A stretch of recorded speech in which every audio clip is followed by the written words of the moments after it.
Hello, everybody, and welcome to Final Show Films.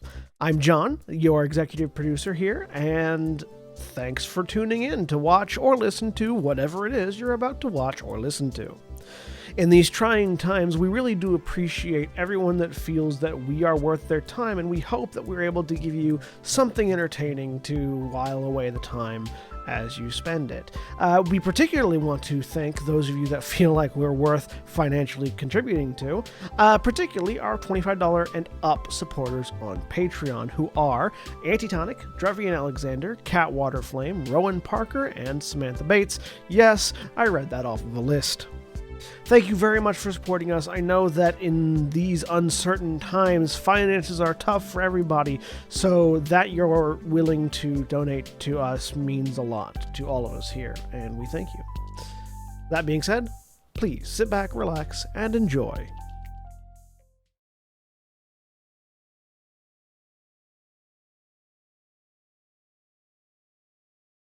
And we're live. Hello, everybody, and welcome back to Gran, Terra, Shadowfront. I'm John. I'm your game master for the evening. I'm joined today by William.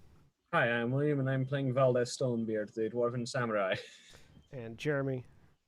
Oh, my name is Jeremy. I am playing Ariel, ASMR Gunslinger. And Mara. Hi, I'm Mara, and I'm playing Titania Valkorian, Eladrin Druid Princess. And Aaron. Hi, I'm Aaron. I am playing Carolina, Barbarian, and Artificer Human. And Jack. Hey everybody, I'm Jack. I'm playing Gent Minar, the half-elf spellslinger. And Cody.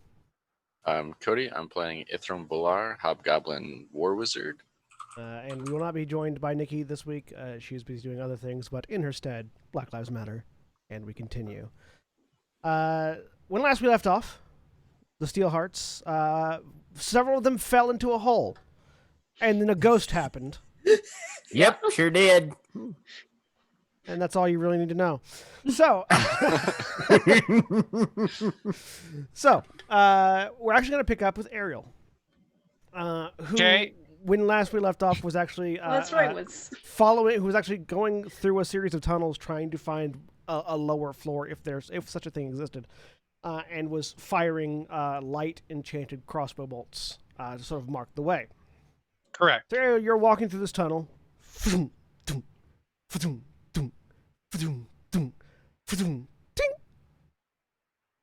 As one of your crossbow bolts hits something that sounds distinctly not like dirt. Sorry. No response. Okay. I move. Which way is forward? Is that forward or is that forward? Well, you're not actually there. You're off the map right now. Oh, that was just where that's where you exited the map. Oh, okay. I am moving forward carefully to investigate.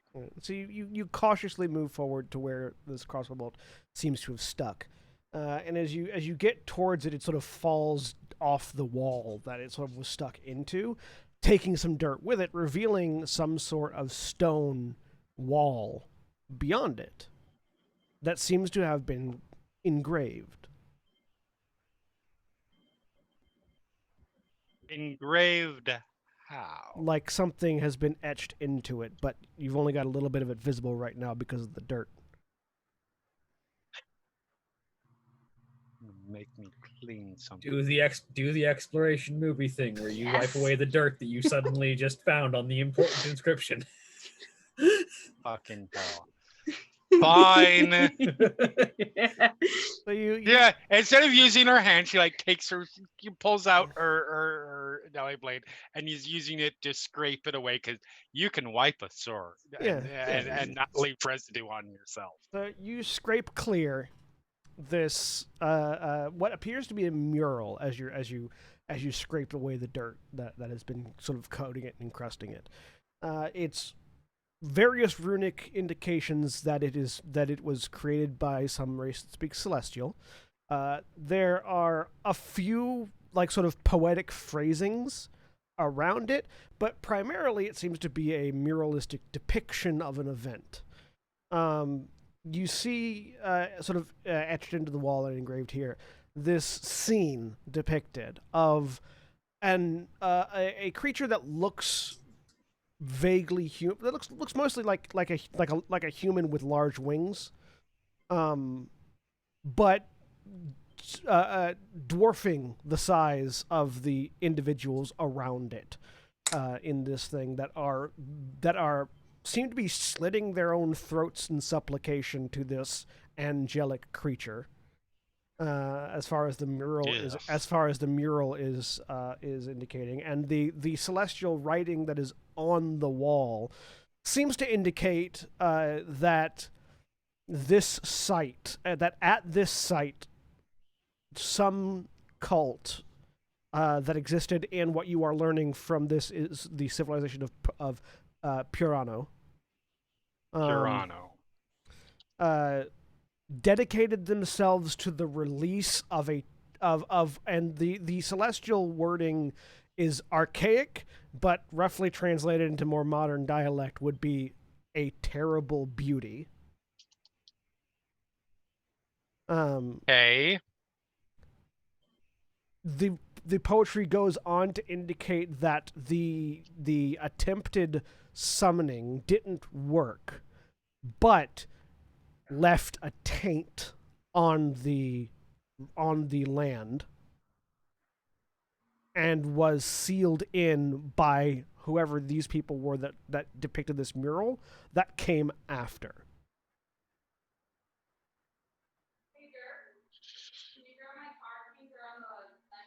Oh, fuck me.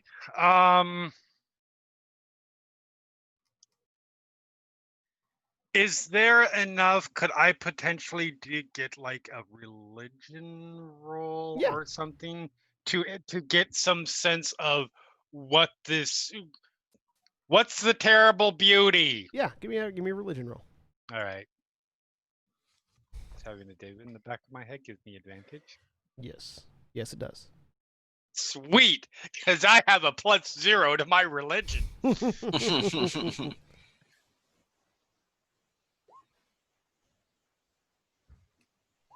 17.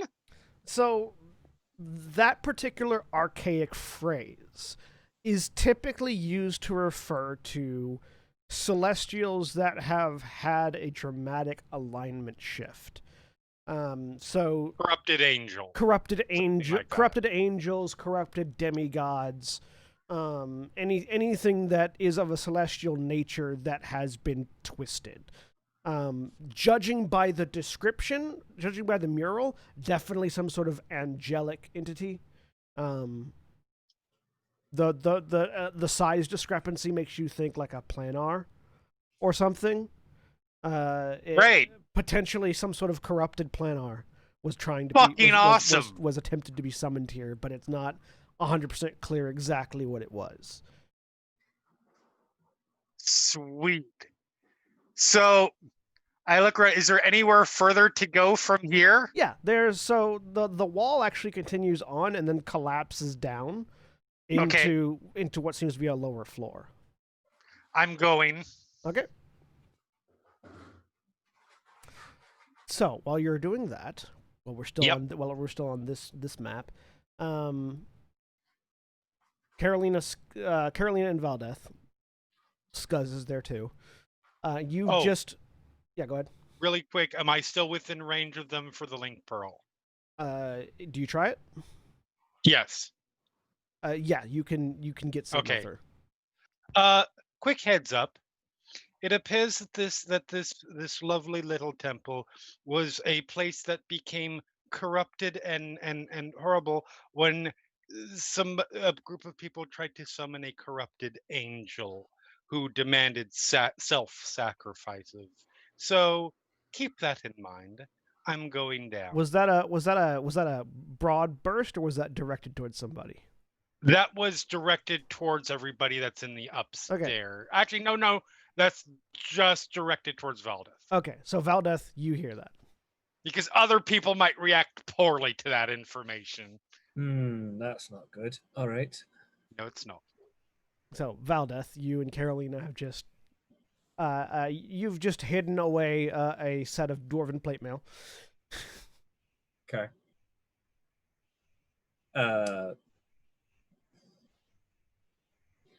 Who were the commanders that I had access to on this network?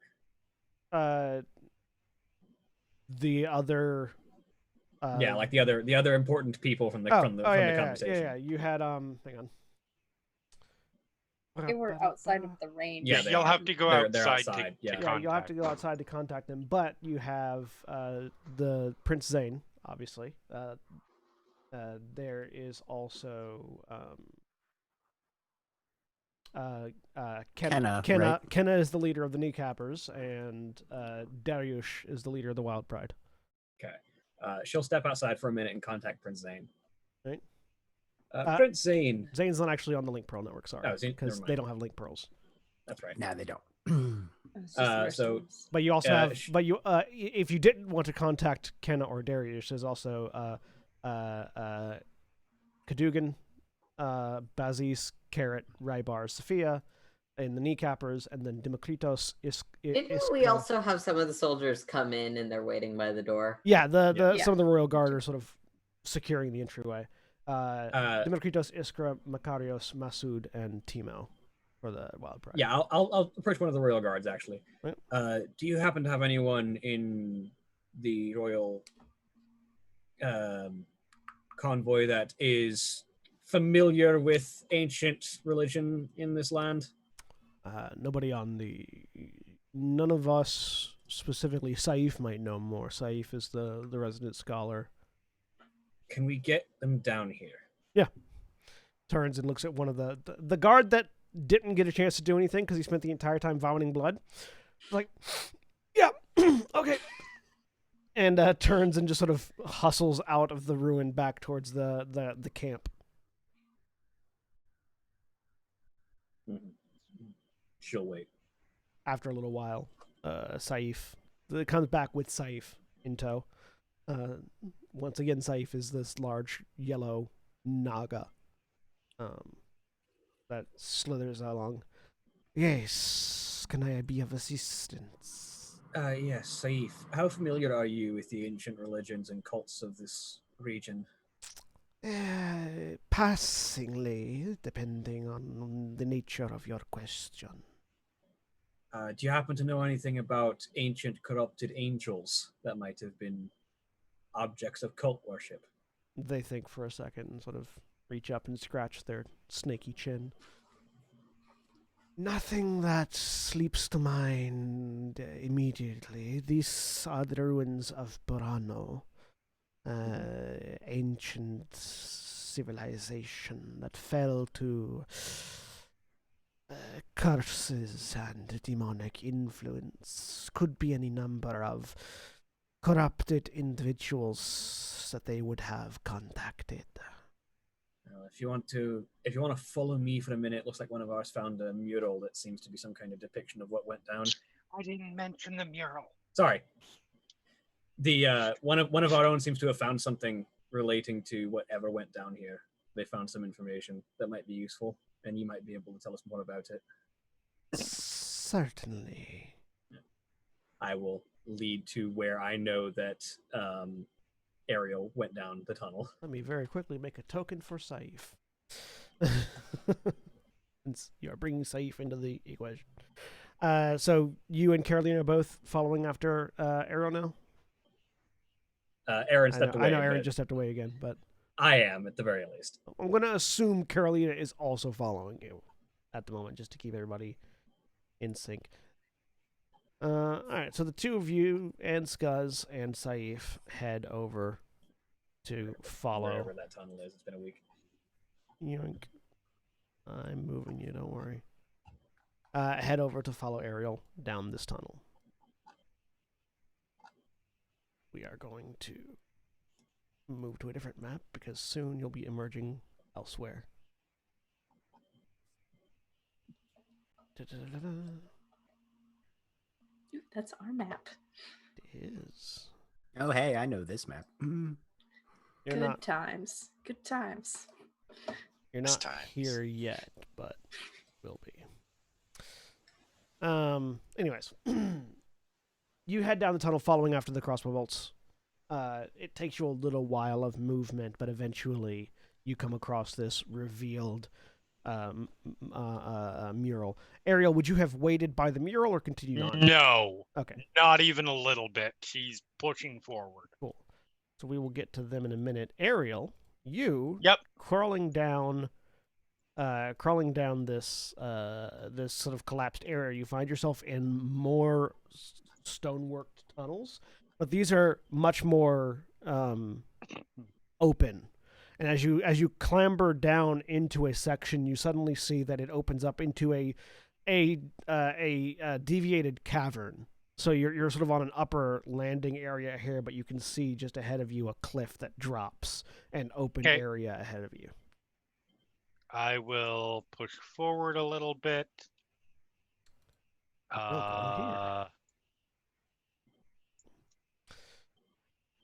And I'm going to firelight arrow left, firelight arrow right, fire right arrow down the cliff. Yep. Arrow, crossbow bolt. Yeah. Sorry. Let me generate some light tokens for you. What's the radius on light? 60 feet, I believe, or maybe 2020. Take a look at it while I generate icons. Yeah, I'm looking. 2020. 20 bright, 20 dim. Right. This will be your little light generating arrow. Emits light, 2020.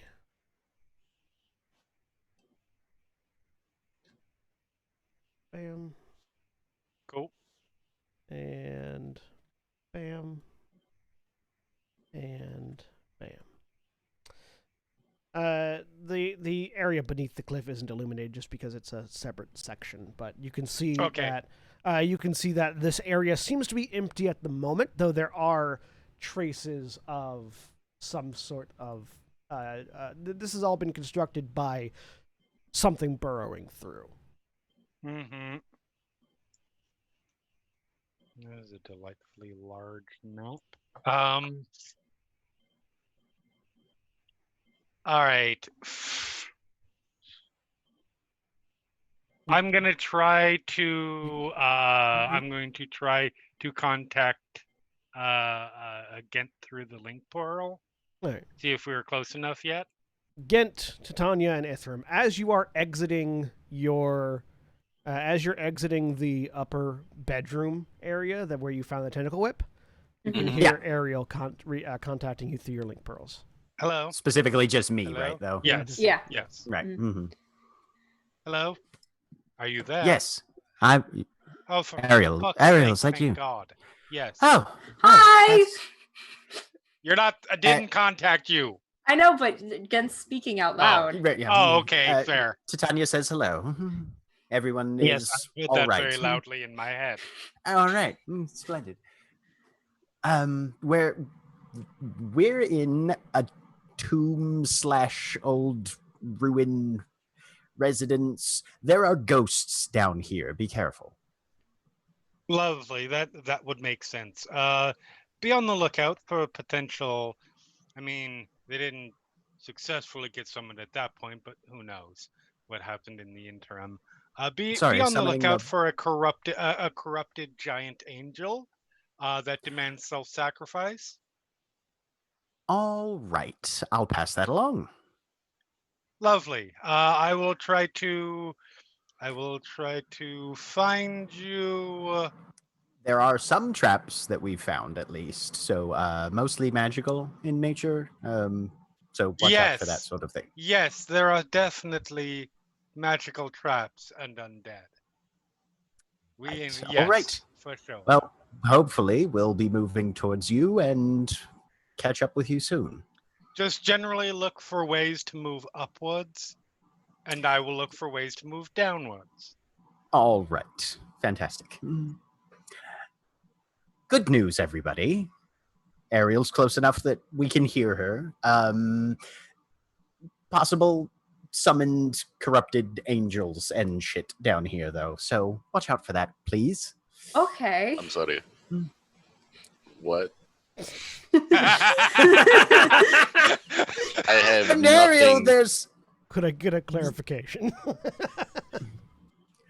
Ariel found some evidence that there had been at least attempted, possibly successful summonings of corrupted angels down here. So make of that what you will, I suppose. Is she corrupted?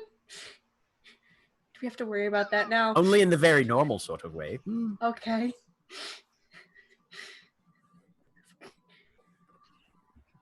What's a normal way? In the sense that everybody makes bad choices from time to time. Fair. Okay. This is weird. We're going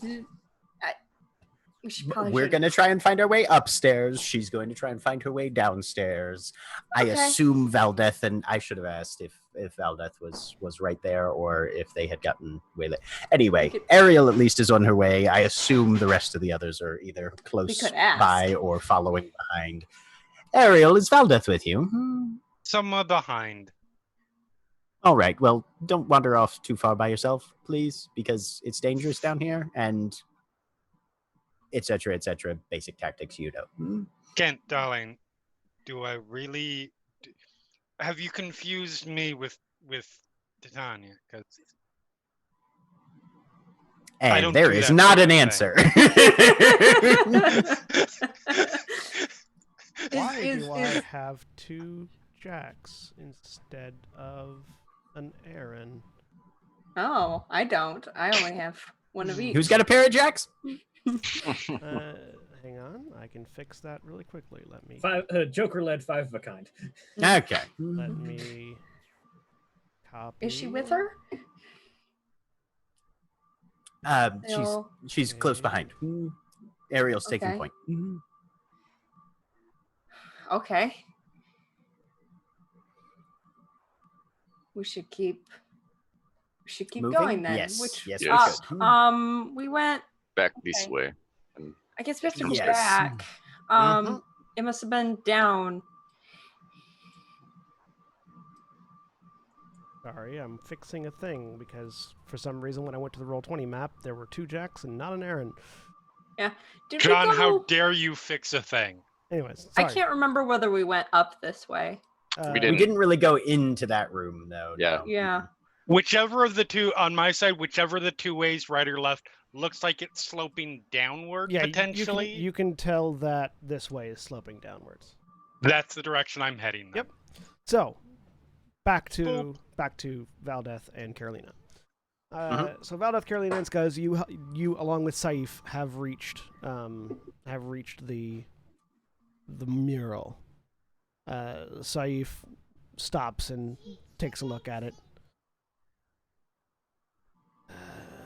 I cannot tell you more about the entity that they summoned, but I can tell you that's probably not currently present.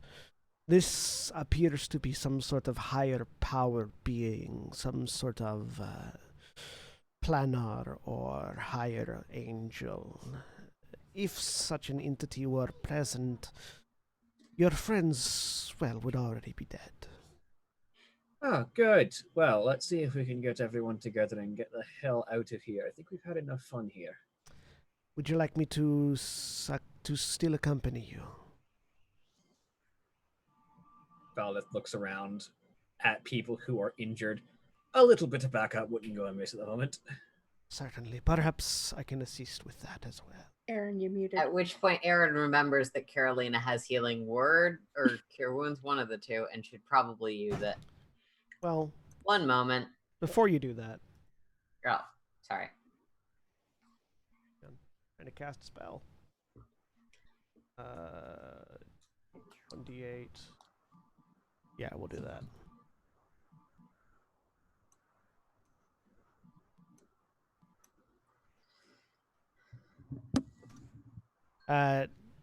Saif is carrying this large bone staff with a metal crook tip on it, and they sort of reach the staff over and just sort of tap you on the shoulder, and you heal 24 hit points as they cast Cure Wounds on you. Oh, yay. Competent healing powers. And they're going to do the same for Valdeth. Unfortunately, where I rolled a 2, 2, an 8, and an 8 for Carolina, I rolled a 1, a 2, a 2, and a 3. So Valdeth, you only heal 12.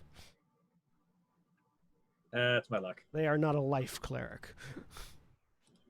It's all right. I'm still only 11 hit points down from my max, so that's good enough.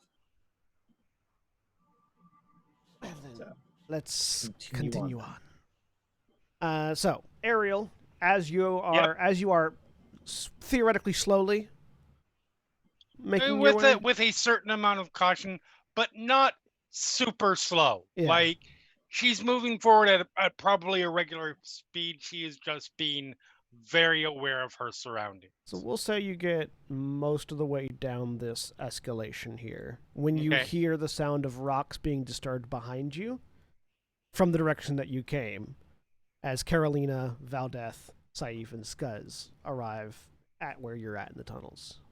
Oh, good. That means that if I get attacked, then something can come rescue me. And continues on. Yeah. Look at what I've got prepared. Go ahead and what was that, Aaron? Oh, I was making an in-character aside. Do you think she's mad at us for trying to tank? It's difficult to tell with Ariel at times. I need Ariel. Yep. And Ithram to make perception checks. Okay. I'm good at these.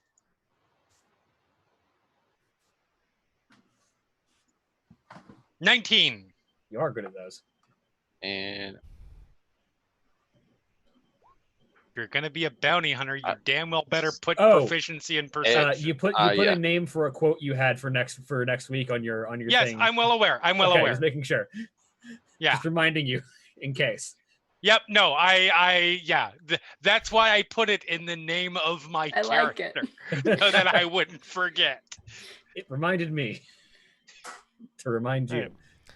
Ariel, somewhere ahead of you, you hear the sound of something maneuvering around in the tunnels. It doesn't sound like something that's particularly large. But it is definitely like something with like a walking stick is like knocking over bits of rock. Walking stick bit. Okay. I will approach. All right. Crossbow at the ready. Go and give me a stealth check. Yep. I am also good at these. Unless I roll a 2. EM inspiration? You know what? Yeah, she would really want to be successful at this. So I will waste my inspiration on this roll. Not necessarily a waste. So I can sneak up on a PC, assumedly. 14? Okay. So you get to hear. Okay. When you see a figure slightly ahead of you. It's hard to make out in you don't have perfect angle on it and you're trying to stay a little bit further back so you don't get attacked.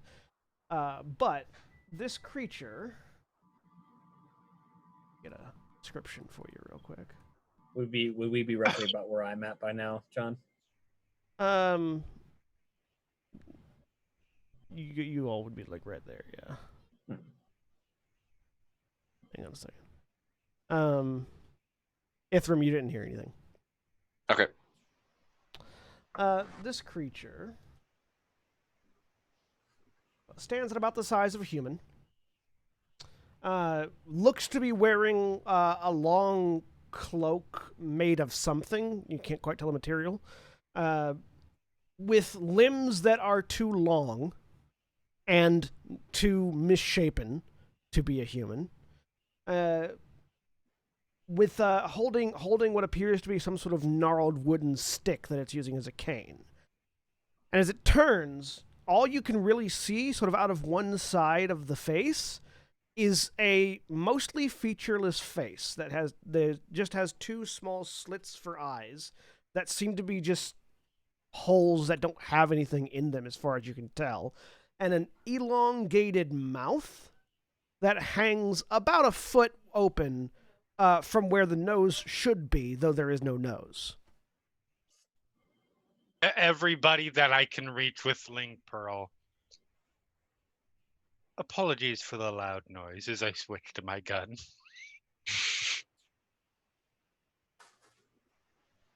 John, are you up to date on Critical Role? No.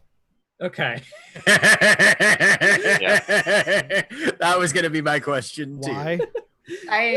No Because No reason, William. No reason. You and Mersh No have a mind reason, link. because I am a couple weeks behind as well, and you can fuck right off if you want. We already knew that we had a mind link. That was established years ago. Yep. Yep. Let's go ahead and roll initiative for everyone. All right. Boy. Everyone's about right Even- where you're at, and all of you will be in this initiative order because you're all close enough to hear Sounds when the boom happens. Well, that's a thing. Nice. My initiative is garbage, but I rolled high. And Mine is good, but I rolled Sorry, garbage. I rolled it twice for some reason. 9. Other thing that I forgot from my bookkeeping notes, could I have grabbed the lamp from Valdeth? Oh, yes. If you don't need it and I do. Yes. or the torch. Yeah. Whatever it is. Yeah. Yes, it's a torch. Yeah, sure. You no longer emit light. You Has it been do. 10 minutes since the ghost fight? Or not Yes. quite yet? Okay. Yes. Then I don't have my spores and my temporary hit points anymore. Let me just delete that. Holy shit. Okay, cool.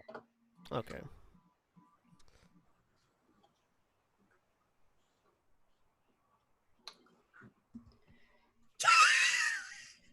Okay.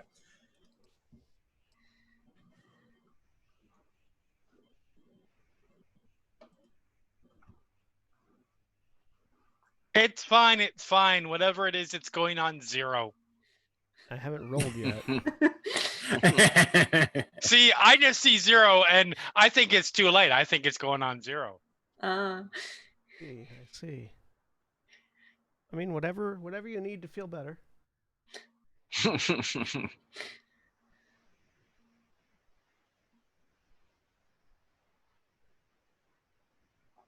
hey! 8's good. That's after all of us.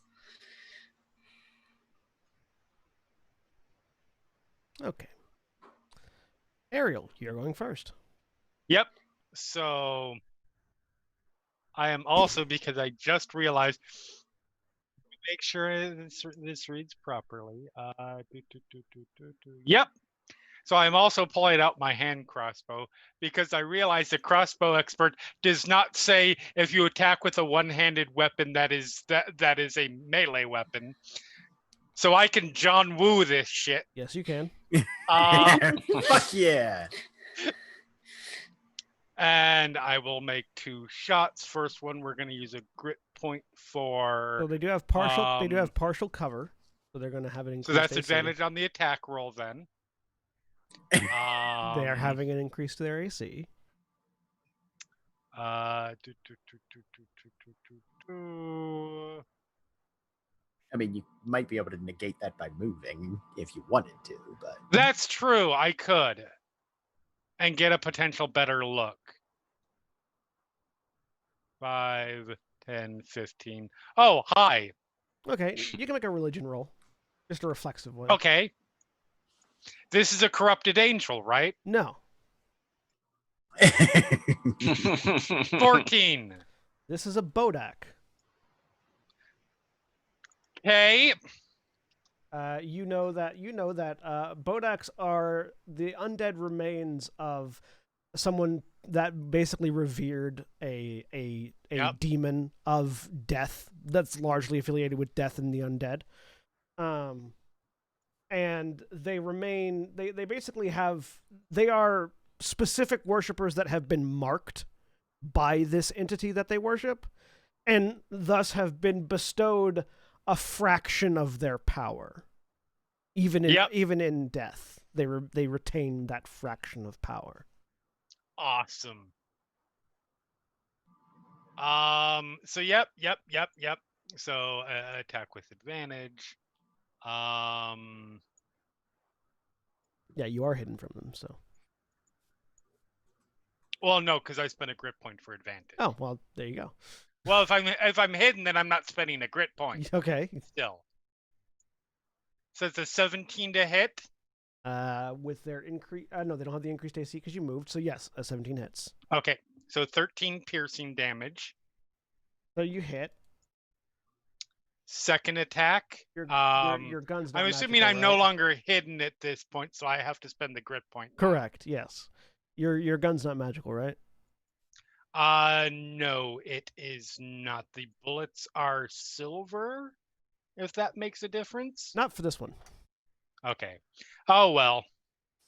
You hit. So yeah. So all of you here. I did max damage on the first hit and min damage on the second hit. They're average. It averages out. All of you hear 2 retorts of a gun go off, and then in response you hear a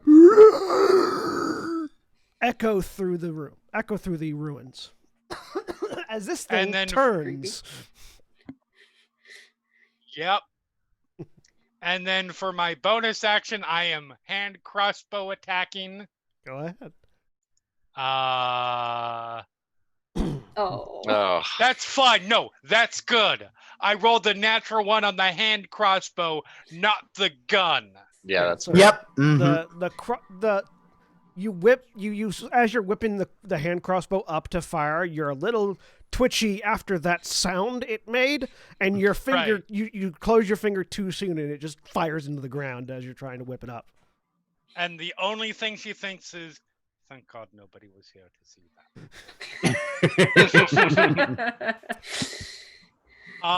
Anything else on your turn? And I've only moved like 15 feet, so I'm going to move 15 more.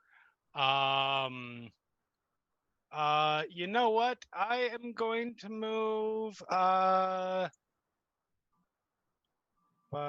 10, 15. I'm going to try and lead it. Oh, good! It looks like I'm leading it into a closed space, so that's great. Yeah, But I already moved, so that's a really good closed space too. Valdeth. All right, well, that's loud noise that is indicating a fight happening. So 25 feet. Don't see a damn thing. Oh, I should put Saif on the initiative too. Yeah, you guys got a ways. Another 25 feet. Don't see a damn thing. And that's my turn. Beyond the initiative. Yeah.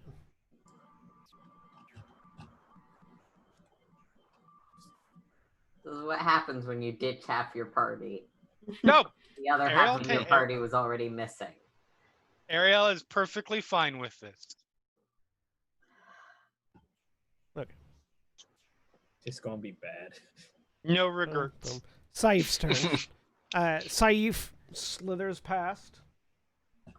Slithers past Carolina and Skies. 5, 10, 15, 20, 25, 30, 35, 40.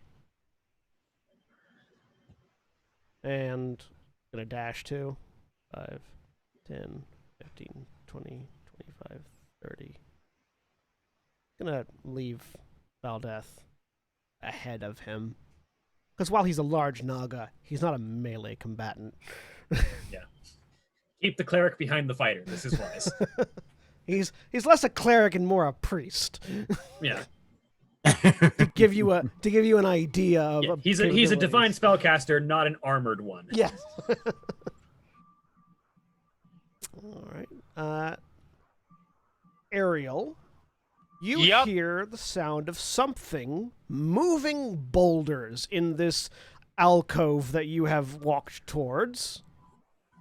Like I said, it's a really good enclosed space. You're about to be between a Bodak and a purple worm, I guess. No, Oh, no. boy. If No, that's not a purple worm icon. that's an Ithram icon you're looking at right now. But because the other one that you can't Oh, is see that yet, Ithram's? I can't tell. Yeah. The turn order thing is really small. but you can adjust it. Can't make the icons bigger, can you? No, but you can adjust the turn order thing. That doesn't help me with my point. Which one is this? It's that one. Yes. Okay. It doesn't help that Ithram is the only token whose name we can't see on the turn order for some reason. That's the main thing. Yeah. That's weird. Yeah, I also can't see your health bar. So, as it's spent all of its turn doing this, but this large monstrosity that seems to be made of flesh stitched over too far, and bone extruding in other places, claws its way out of the rock pile in this room that you're in. God Or was sakes. what? Apparently napping. Crushed under boulders, but now it's activated because a sound echoed through the ruins. I mean, Oh, that's fair. Oh, good. Oh, good. Oh, good. Look, a sound was gonna echo regardless. It wasn't the gunshot that made it get up. Yeah. It was the other sound. Yeah, I figured. But it spends its whole turn crawling out of the rocks. Ithram, Which way did that noise come from? north. North? All right. 1, 2, 3, 4, 5, 6. Pretty sure I can't see anything from there, so You do pass what seems to be another ritual room littered with, viscera and stuff. Potentially interesting things in there, but not really the thing you're interested in right now. anything moving as I pass by it? Not at the moment. Okay, good. There is a That's- large corpse in there, though. All right. If I hear any noises coming from there, I'll Get your May ice gun out, just wall up the room and keep running. yeah, with you guys on the other side. No, I'm just kidding. 1, 2, 3. Sacrifices! See, No, is this it's- is this you a say stone sorry, table sorry, in front of me? That's an altar. It's an altar slab, Altar. 1, 2, 3, 4, 5. I can see that thing now, yeah. but I can't do anything about it because I don't have any bonus action stuff other than. Brow Echo Knights. Yeah, no, I got nothing. I have backup characters as well. It's just 2 enemies. At the moment. John, I'll just yell backwards. This way. 2 enemies, both of which Do I hear recognize. someone verbally say something? Yeah, you definitely hear Ithram. Where's that coming from? It's coming from the other side of the Bodak. Okay, yep, that makes sense. All right. That's my turn. Gent. Okay, we are gonna go 1, 2, 3, 4, 5, 6. Oh, hey, ritual room. Nope, can't see anything to shoot at. 1, 2, 3, 4, 5. Yep, there it is. Can I? Is there enough of an elevation change that I would be able to? I can still see this thing, right? Yeah, you can see it. This whole Can area. Can I make a religion roll to see if I know anything about Sure. this thing or what it's capable of? Sure. This whole area right here looks like it was a wall or an entryway or something that just got burrowed through by something. Undead something. Okay. Well, Gent's going to start cheating off, use the rest of his movement to cheat off to the left-hand side. And just because I want to see, I'm about 40 feet away from it now. Okay. Well, he wants distance because everything down here has tried to murder him so far. Okay. That's where he's ending his turn. I don't have anything for bonus actions that I can do right now either. Now I've got a character sheet for Saif in Roll20. Look up wizard bonus action spells that I can take in the future. There might be some in this place. I know what I'm gonna do. Okay. I have a question, John. Yes. Is there a reason there are two initiative things for this big fleshy thing, and they both directed the same one? Because Yeah, it he's looks at like a he's 9 going and a on 14 and 9. Yes, there are. Okay. Oh. Fun. I believe the other one has woken up as well. What's a good drow name? Anything that's not Drist. I mean, you're not wrong.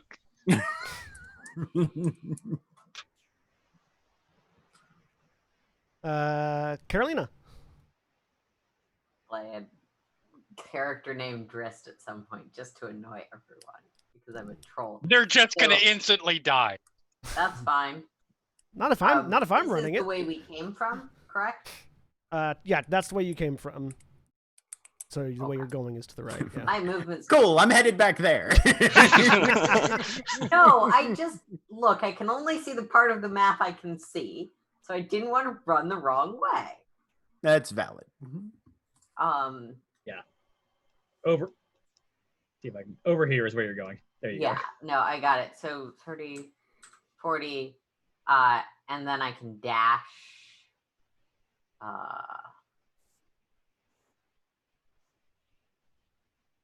40 more feet. That's the end of the corridor. You're probably going to end up right Oh. next to me and then turning a corner. Ariel, just because you're staring it down, you can tell that the one that is crawling out of the rocks looks already fucked up. Wait, which of these parts are a way that I can go? You're going to end up right next to me, and then you're going to turn a right and start going Okay. this way. Cool. That's 20. And then It looks like a cave collapsed on it. Basically, is what I'm saying. Yep. 20 more. Ooh, I can see a thing, which means I can check his javelin at it. Unless that's an ally. I can't tell from the token. That is not an ally. No. I believe you had to Cool. use your action to dash there. Thank you. Yes. Any bonus action?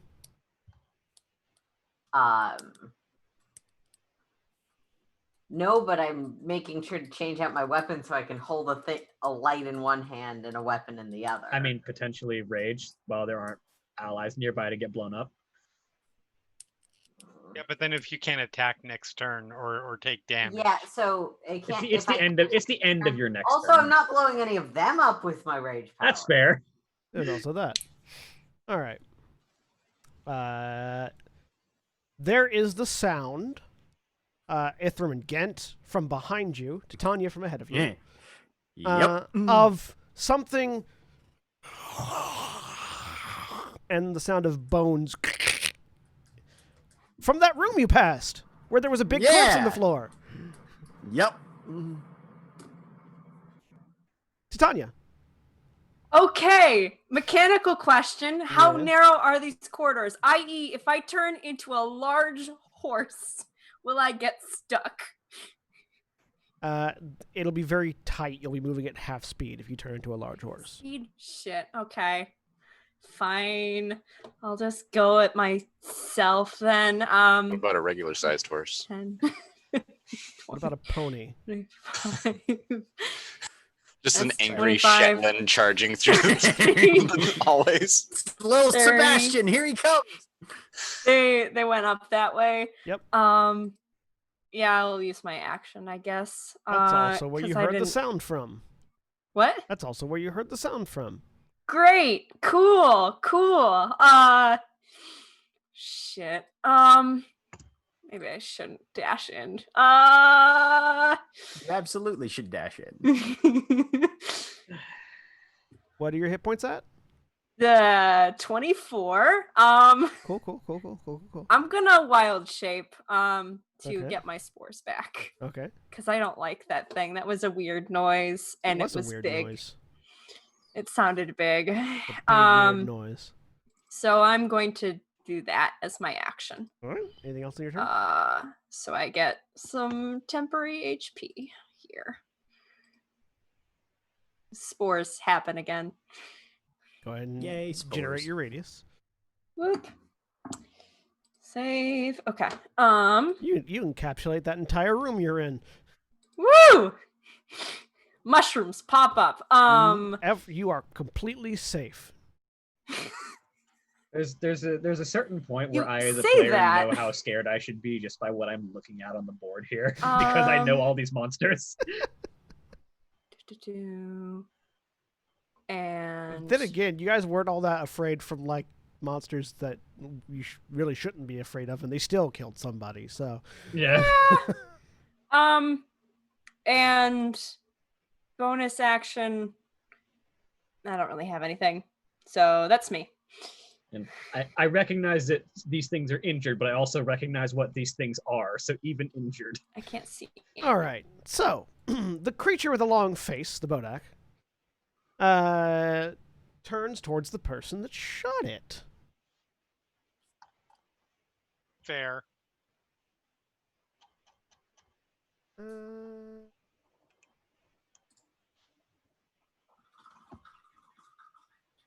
I mean, it's gonna go with that.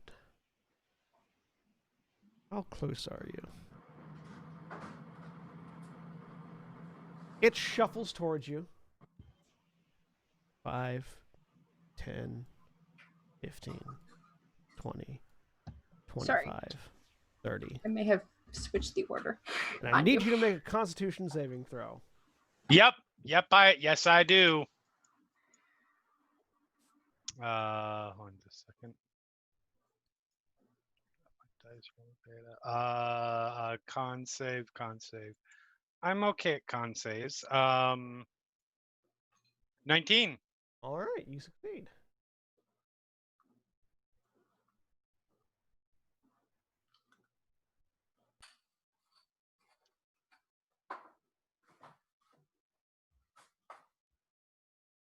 All right. That's its turn. Ariel. Cool. Nothing happens. Nothing happens. You succeeded. Sweet. Ariel, would you If like it to was a make half save? or would you something. like to make sure you're avoiding eye contact with the Bodak? I would love that. All right. You have disadvantage on attack rolls against the Bodak, but you can Yep. you can look at the other thing and be fine if you want. I am going to making a tactical maneuver to go 30. But these rocks will be difficult terrain. They will. Yeah. Okay. The Bodak That's irritating. the Bodak is standing in the clear pathway, but you can still go over the 5, rocks. 15, 25, so that would be 30. How big is the rock area? If I do this, is my vision of the Bodak obscured? Only slightly. So it'll be getting partial cover, not even half cover, but How about there? that it would not be getting any cover from you there. No. All right. I'm going to be close enough to get hit regardless, so that seems to be good choice. And let's do some shooting of things.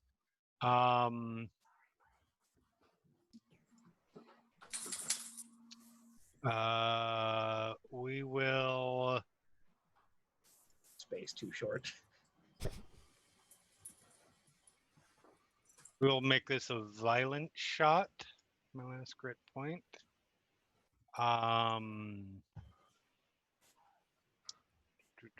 Oh, cameras are mixed up on the overlay. How'd that happen? Me. Ah. Sorry. Blame you.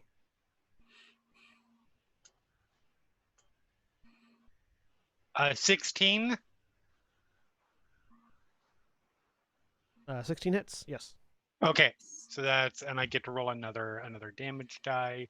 They did a violent shot, so Nice. so that is 19 piercing damage. Damn. I'm missing. Somebody is missing. Oh, that's fine. Oh, okay, got it. Then a regular shot.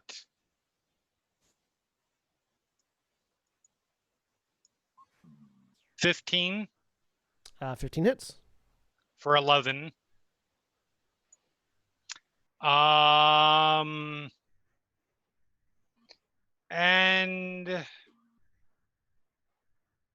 you know what? I Crossbow again? will. Yeah, do I crossbow or do I just do the Action surge. Yeah, I think I'm gonna action surge. I mean I could do that and still do the crossbow. Yeah. But action surge first. 5 attacks as opposed to 3.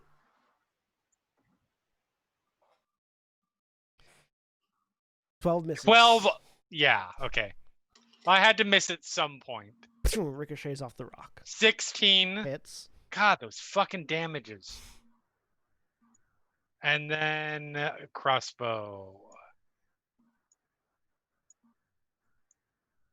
25 for 6. 25 definitely hits. All right. That makes it Valdeth's turn.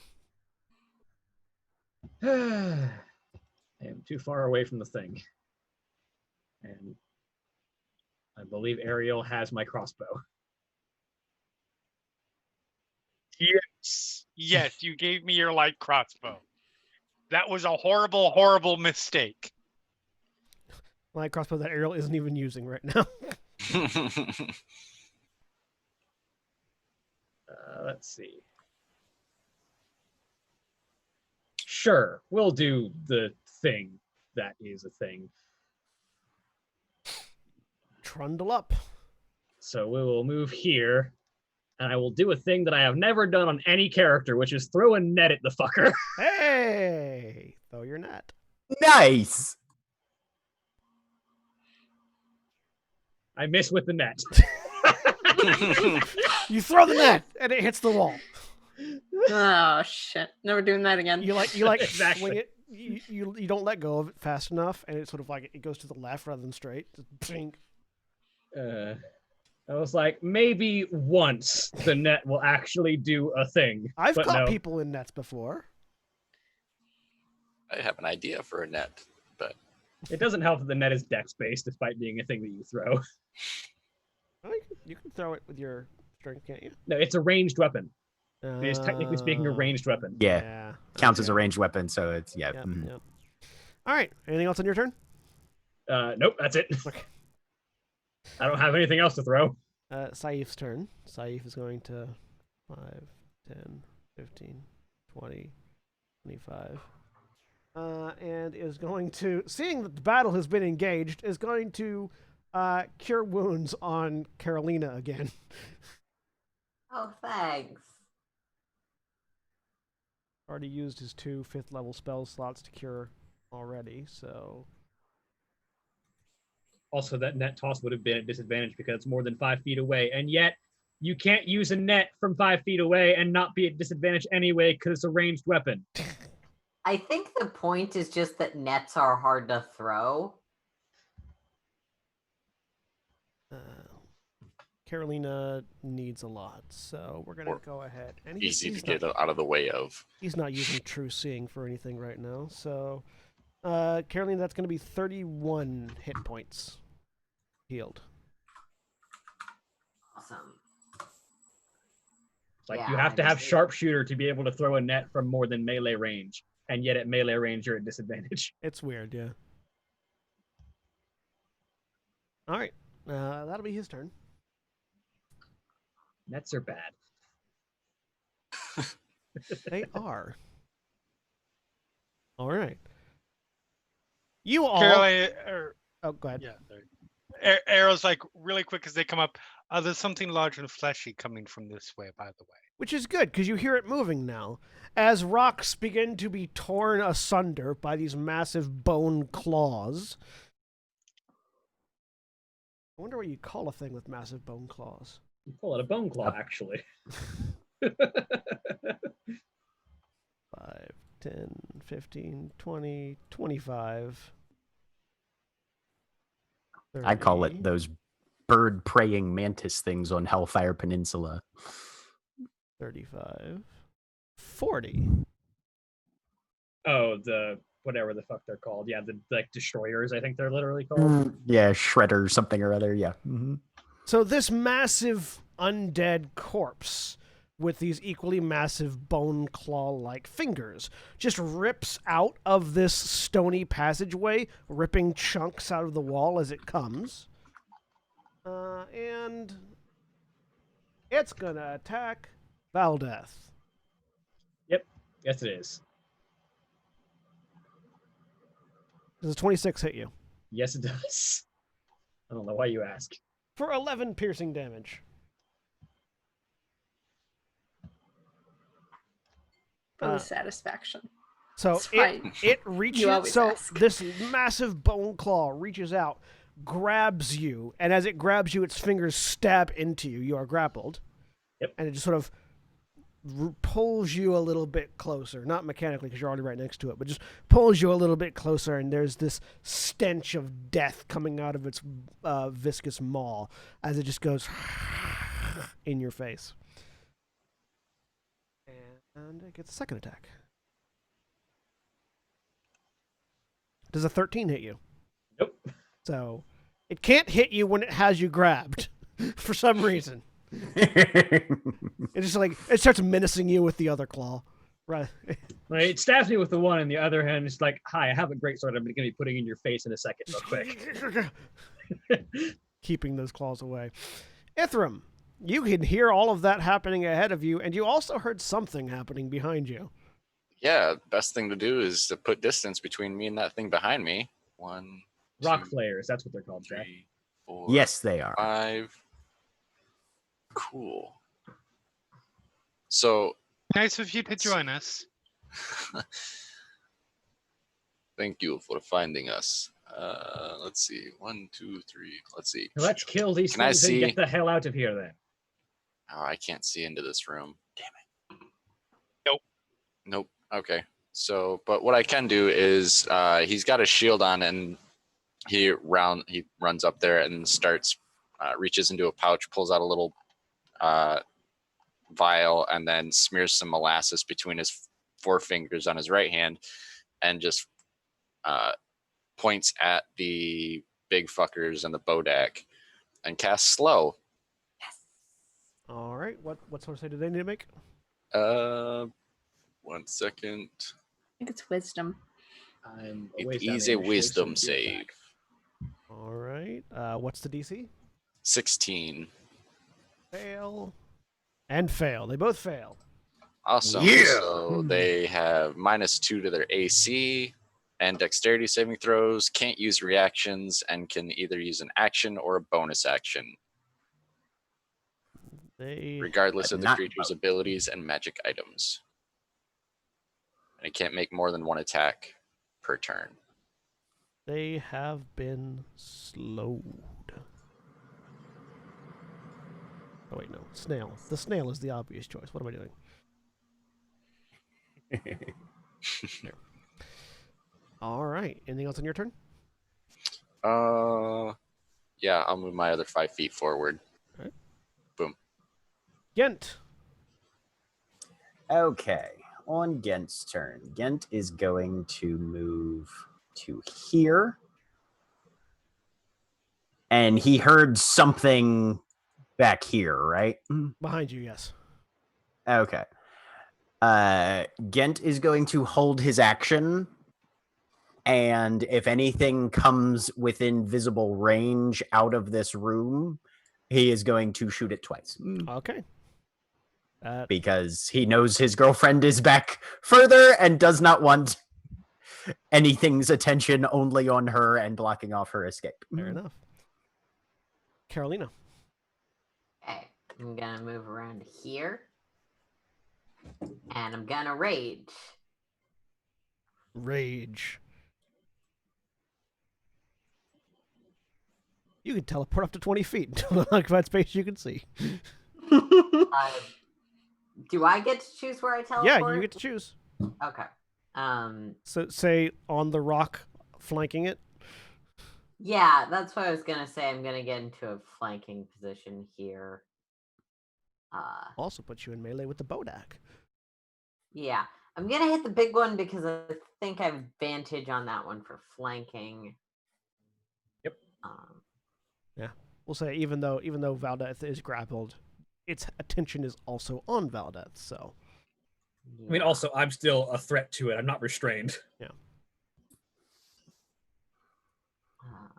I just can't get away from it. And I'm gonna attack it with my javelin because I'm holding a lamp with the other hand.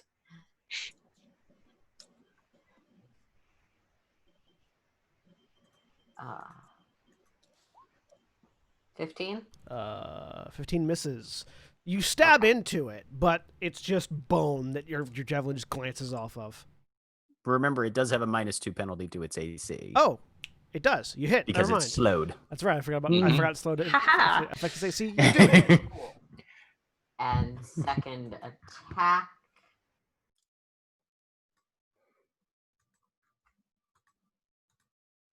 So it takes 5 damage, or 6 damage because +2 for rage. So it takes 3 damage. Yeah. 21 hits. 5, 6, 7. So it takes 3 damage again. All right. I'm gonna just create a macro that is and rage damage. You can do the global attack global damage modifier. I'm in your using the settings. D&D Beyond sheet Right, still. right. I forget. Yes. If I would just have a separate version of the weapon that was rage javelin. Yeah. All right. Anything else on your turn? Bonus action rage. You've attacked. Yeah, I moved, I attacked, I raged, and I'll have teleport powers. All right. So back here, where we're, between Gant and Titania. There is the sound of claw rending stone. For that TV remote. As a large monstrosity begins Ew. wriggling Oh, its hey. way out of the ritual room that the two of you have passed. Bang, bang. Bang, bang. 21 to hit 21 hits. on the first for 8 piercing damage, magical. Yep. And 17, 17 hits. 12 piercing damage, magical. It doesn't like you. Good. It comes ripping out this way. Yep. And it gets to here. Now, fortunately, it has a 15-foot reach. So, it's going to attack Okay. Kent. Right.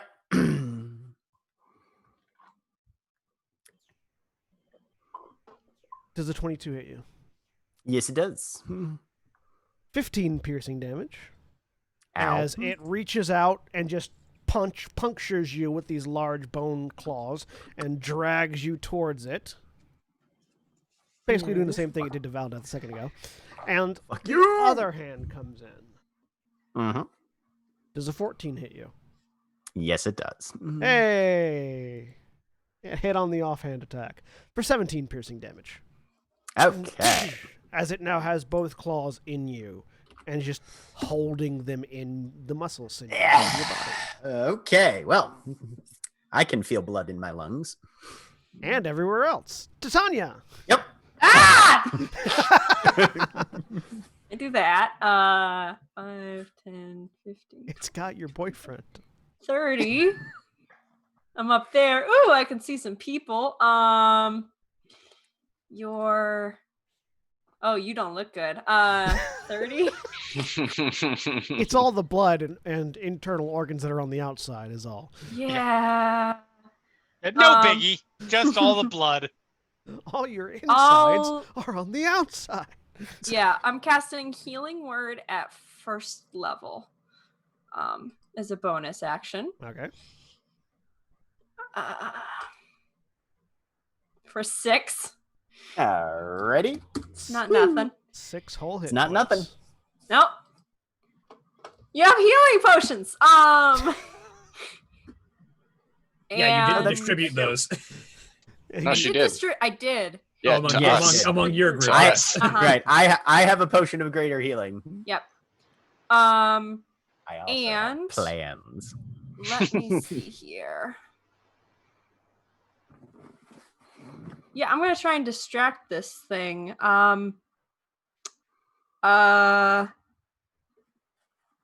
And get it to do stuff. With a let me just cantrip? check. Ooh, I know things are undead. Yeah, chill touch. Okay. Hey, Ooh. natural 20. That definitely Dope. hits. That is 15 necrotic damage, and Ow. it has got a hand clinging to it, and it can't regain hit points, and it has disadvantage on attack rolls against me until the end of my next turn. Okay, that definitely hurt. The Bodak's turn. Well, Ariel's avoiding its gaze, so it turns to look at Carolina. Carolina, I need you to make a Constitution saving throw. Cool. Fine, con is my high stat. 21. You succeed. You get the sense that it's trying to do something to you by looking at you. Cool. Ariel, Yep. would you like to continue avoiding the Bodak's gaze? Yes. Okay. By the way, can I just say that I am super excited for when I get to eventually play my Drow Echo Knight, because I randomly chose the name based on rolling syllables, and the name translates to Phantom Pain Wielder from the Masters of the Widow. Oh boy. That's pretty edge. That is the best fucking name for an Echo Knight. That's a Hideo Kojima character. Right? That's some good shit obviously there. the No, translation. because That's Kojima, you wouldn't need to translate it. Yeah, no, that It would would be their literally actual that would just name. be their actual name. That's why I say that the translation is their name. Anyways, it's your turn. Well, I am technically in melee range with a missile weapon, but I don't give a fuck. You're also flanking with Valdez. Because I got so. crossbow expert. Also, yeah, crossbow expert doesn't give a shit. So. Also, you're flanking, so you like- actually have advantage. Well, here's the thing. I feel like everybody else is focusing on the big fucker. I'm focusing on the small one.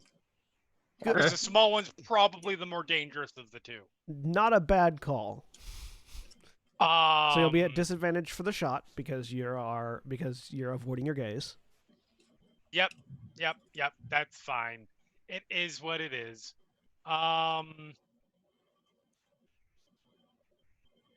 Did you just close your eyes and pull the trigger with me on the other side? Yeah, there's no way I can maneuver to be flanking. Okay, that's fine.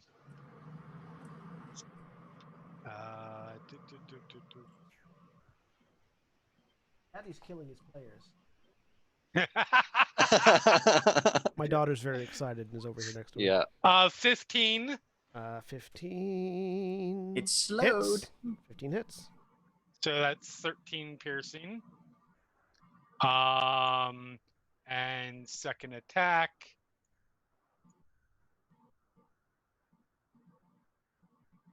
Nice. 27.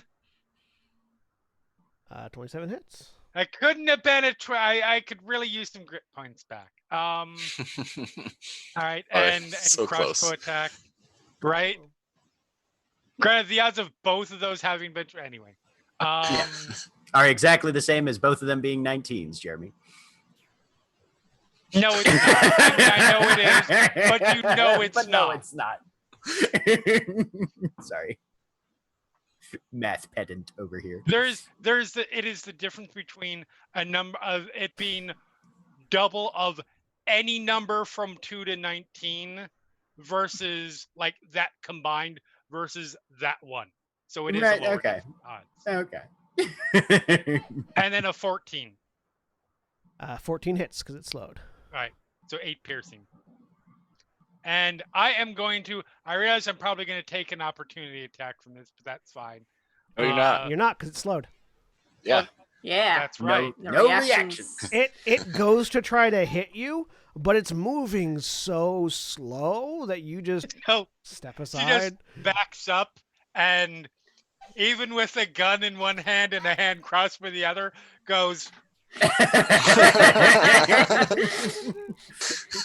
And double birds her way out. so that was You can tell this thing has an extremely long reach. 10, 15, 20, 25, 30. Hello, Ephraim, how are There's you? Ariel. And now you can see the other one Better holding now. Gent, who's bleeding in its hands. Oh, for fuck's sake. I know. You're a gun user. Why are you in range?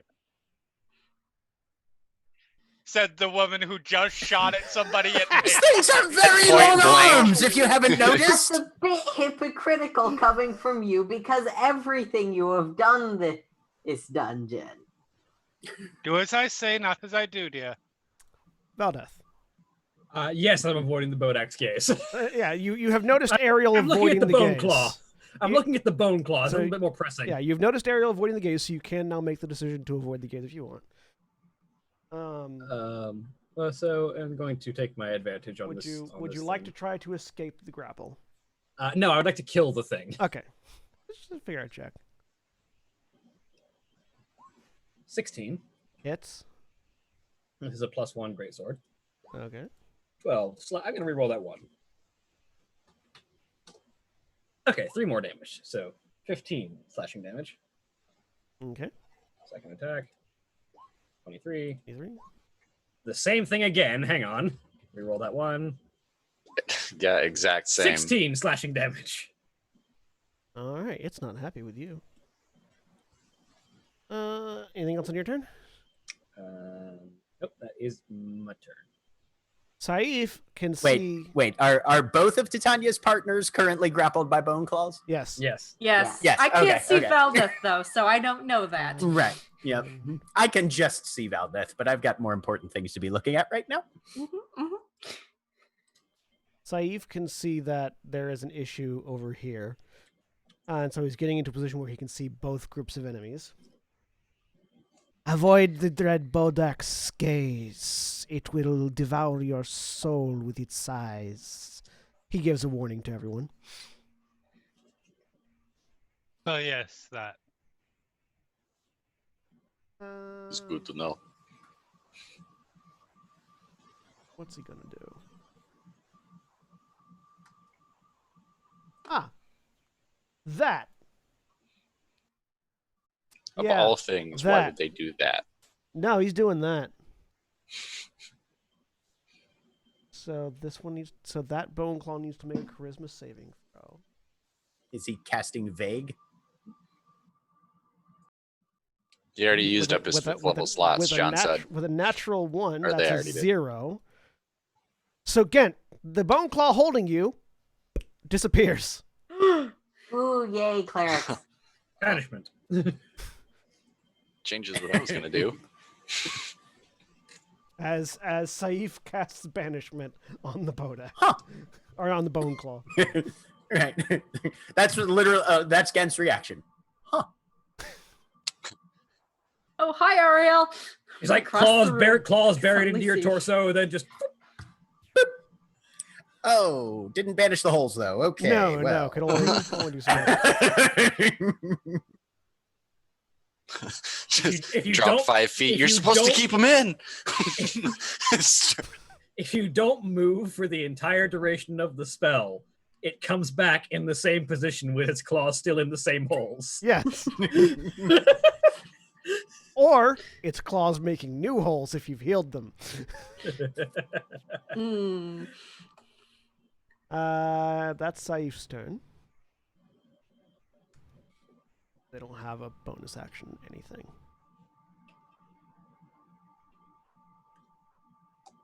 The slowed bone claw. Can It make one very, attack. it very lazily swipes a claw attack at Valdeth.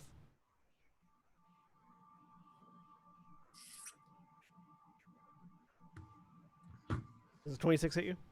Yes. Too off from being a natural 20. I'm upset. Good. For 25 piercing damage. Ow.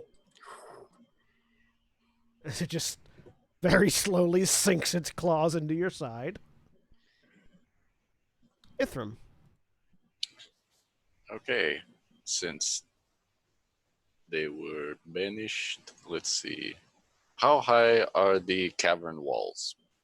Or ceiling? How high is the cavern ceiling? In the cave, about 50 feet up. The room you're in, about 20 feet up. Okay. So, in the cavern, is there a way that I can... Ah, shit. I could probably only catch the bone claw if I were to perhaps make a gravity sinkhole above its head and pull it to the sky.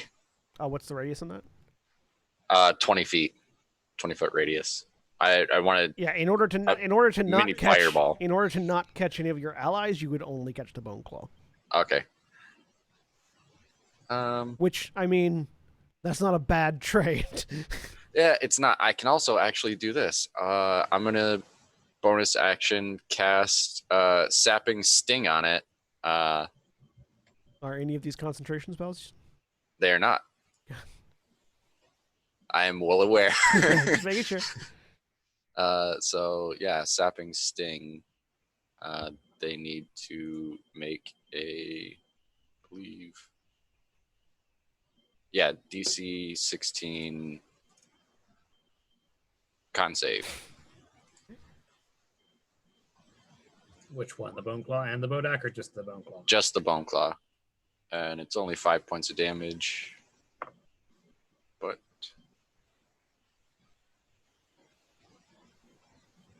21 on the save. okay. So then, all right, cool. They are slightly sturdy. Yep. Let's see. Then 1, 2, 3. Oh, no, I'll just move to there. 1, 2. No. There, so I can still see all of them. Yeah, that's me. Huh? You weren't doing a gravity sinkhole or something? No, my action was the Oh, sapping sting. I was going to try to make it go prone instead of gotcha. gravity fireball. Gent! Quickly, love. This way, please. Back to Titania, and then he's going to That move was to... incredibly pathetic. He does not feel good. I suddenly no longer have sight. You should. Don't you know you got banished? I'm staring at a gray map and everything just went away. Refresh? Okay, let's try that again. So you were secretly banished at the same time. It was cast at a higher level, and you were there anyway, so what the hell, why not? And Gent is going to use Focused Fire There we go. for his bonus action.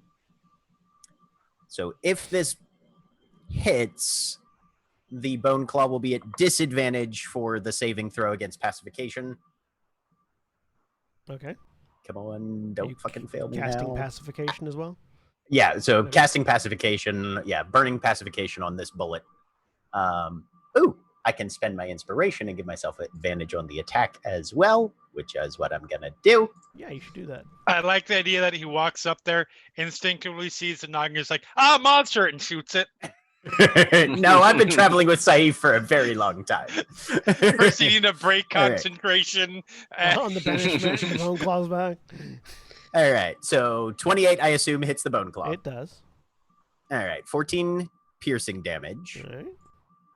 and 8 force damage. He's got disadvantage on the strength save to beat a 16. If he doesn't beat a 16, he has to drop one thing of my choice that he's holding, which in this case is Valdeth. Wow, I rolled a 9. So he's got a +4 to his strength. I rolled Okay. a 9 and a 7. Yay!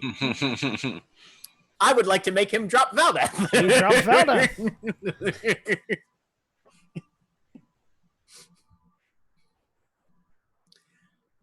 All right, Valdeth dropped.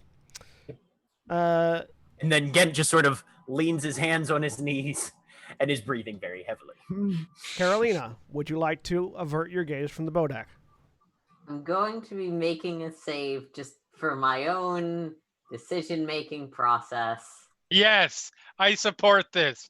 Look into the face of. There are three look into the possible forest. options in increasing character and decreasing rationality. I'm raging right now. No, absolutely. Well, that was that. Do you grab it and like bring it really close to your face so you can stare it in the eyes and scream?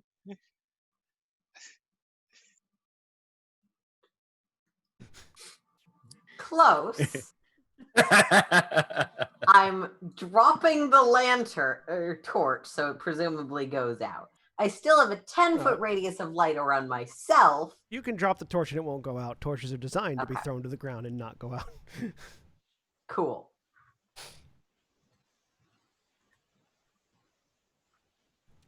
And no, I'm looking this thing dead in the eye, getting out a better weapon. Which is going to be my Gunblade Great Axe. And attacking the Bone Claw. And attacking the is the Bone Claw the small one? No, the Bodak is small the as the small one. Bodak. That's why I was joking. Actually, yeah, no, I'm attacking the Bone Claw. The big one, okay. Because that's the one I have advantage on. Yeah. Fuck you and your big friend. Yes. If I'd rolled slightly higher, Carolina would have doused all of the lights in the immediate vicinity and gone, "Ha! Can't see it, you now!" But that wouldn't stop it.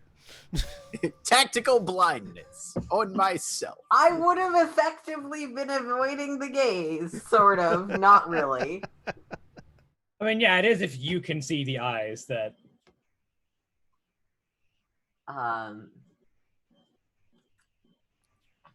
11, I assume misses even with reduced AC. Yes, it does. Cool. The I need to hit the very to use slowly bonus action moving for the gunblade. the offhand that was reaching to like try to hit Ariel as she ran away is still up and just bats away the great axe as it's still doing that same motion. 18? 18 hits. Okay, 15 slashing damage, and I'm using my bonus action to use a round of the gunblades. Your reaction. So, reaction to pull the trigger. Reaction. Yep. Yes. Sorry. No, that's fine. It intentionally uses a thing that's normally not used on your turn, so it's fine. Yes. All right, so using my reaction to also shoot it with that, which is another dive weapon. Yep, another die of weapon damage, so another D12. Another 10 damage. Ooh, nice. This works much better than a javelin. Well, even doing half damage, you kill it. So nice, cool. You swing this great axe and it embeds in like the neck of the bone claw, and you pull the trigger. And as you pull the trigger, there's an explosion at the back end of the axe head that pushes the axe the rest of the way through as the bone claw's head falls to the ground. Yeah, and I'm not breaking gaze with the other guy. All right. The other one, which is still on the initiative, hang on, I need to... Is banished for the turn. is banished for the turn, which makes it to Tanya's turn. Woo! I'm perfectly capable of taking care of myself. You're the one bleeding out. Gonna head up this way so I can finally hopefully see monsters because I haven't been able to this entire time. 5, 10, 15, 20, 25. I can't see. There are no monsters. That's it. None that you can see right now, correct. 30. No, I'm going to stay back here. I'm annoyed. And let's see. It's fine. You don't get to see your heavily injured girlfriend right now. I don't think I would even if I went forward. No, I wouldn't. Wow, so, that's no, a guilt trip. I can't. Gent looks like the most heavily injured to me. I can't see Ithram's, but Gent looks. I have not been touched. Okay, cool. I'm gonna cast I'll do a. You are I'll going do to chaos. a healing spirit up there, right by Ghent. So at second level, hey, you get 1 HP. Yay! It can do that 5 more times. All right. Or That makes it the Bodak's turn. however Unless this there's anything else works. on your turn. Sorry, hang on a sec. Oh, it can do it 1 plus, 5. So it can do 4 more times. That's my action. Oh no, healing spirit's a bonus action. It is. Oh, that's exciting. You can dash and cast Healing Spirit. Yeah, I'll do that. I'll dash up this way. That was 30. 40, 50, 60, 70. I can't do math. I think I'm there. 6 more squares. Yep, I think I'm up there. I mean, that's Oh! also through. You look bad. Yeah. Yep. I feel like Gen's just gonna be like, you keep saying that ever since the ghost. And it's the Bodak's turn. Also, to be fair, just in case the Bodak were to attack, somehow get all the way over here, technically the hit points are not regained until the start of Gen's turn. Oh, Healing is Spirit it? doesn't have any effect right away. Okay. Yeah, it's when you start your turn or walk through it for the first time on your turn. Got it. Okay. I thought the first one just happened. I don't think it's Thanks. too much of a concern at the moment, unless it fucks up Saif and then the bone claw returns. But Fair. When Thanks. slowed, you can't do a bonus action, right? Nope, you can only do. you can do a bonus action. Sorry, you can do an or action an action. or a Yeah. bonus action, Yeah. not both. Okay. Carolina, make a Constitution saving throw. Yay.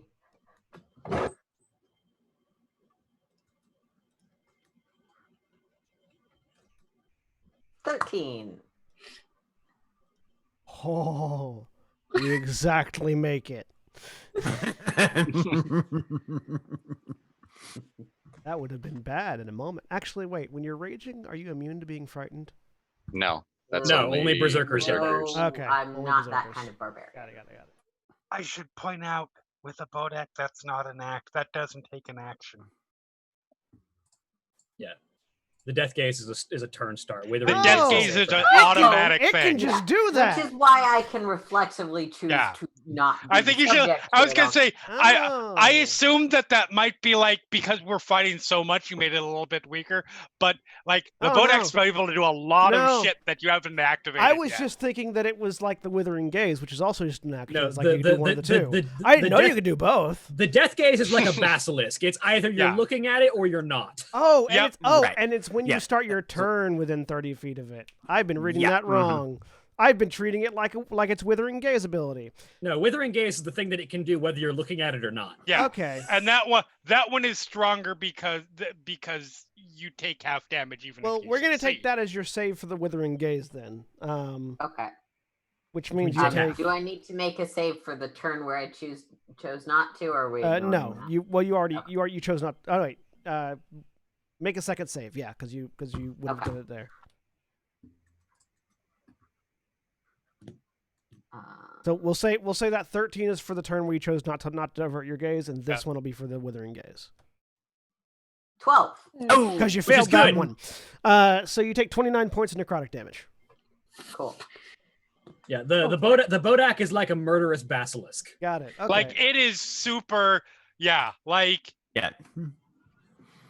You want to stay far away from that fucker. Yeah. Raging barbarian who's been annoyed about not seeing things.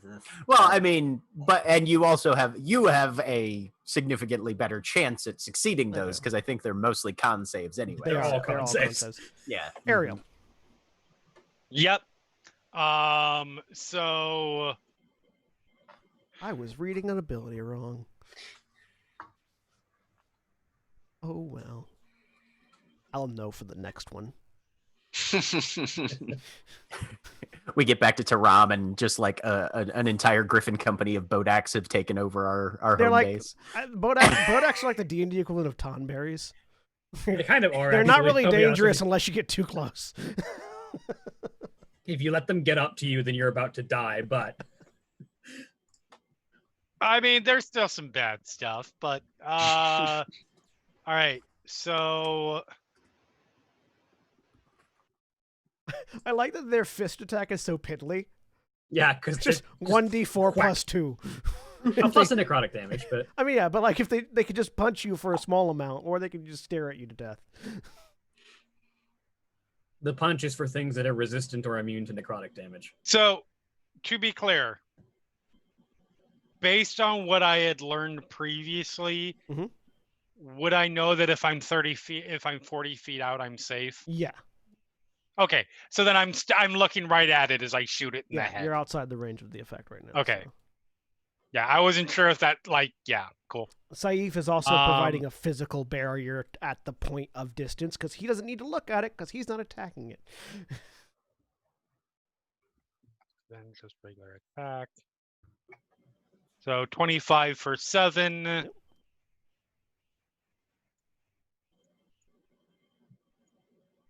$15 for 8. Yep. And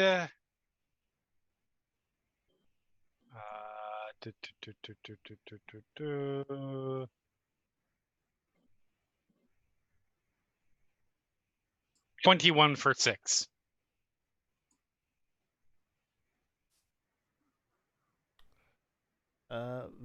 Anything else in your turn? That was all my actions and bonus actions. I don't see any need to move.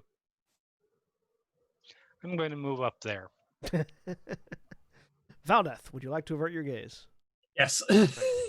Valis is kind of head down, charge forward, and is going to move to flank and attack with a regular attack. So it's just normal rather than advantage. 14 with the reduced AC from slow. That hits. Yay. Nice. 15 slashing damage. This is And magical. it's dead. How do you want to do it? Yay. I think that's literally she just sort of head down, rush forward, and just drive the greatsword up and sort of bisect it. There's a sound as you just sort of rip through the dusty and desiccated body of the Bodak. As it dies, there's one more. That hurts, doesn't it? It does. There's one more of those sounds. I thought that was in character. I legitimately did. I choose to believe it is. I make those noises often enough to know they hurt. As it gets ripped apart. The rough inhale is not good for your throat. No, it's not. You're not out of initiative yet because there's another one waiting in the wings. Yep. Yep. And then I will use the rest of my movement. 10, 15, 20, 25. Okay, where's the second one I hurt? It'll be back soon. No, there's a healing thing right over here. Go. I can't move any further. I know. I'm Saif. being indignant. Saif reaches over with their staff, which is currently glowing, and there are these sort of like green, like their eyes are glowing green at the moment. I can hold it off for a little while. Cast Cure Wounds on Valdeth. Just reach over, tap Valdeth with the staff. Yep. So that's Bonk. going to be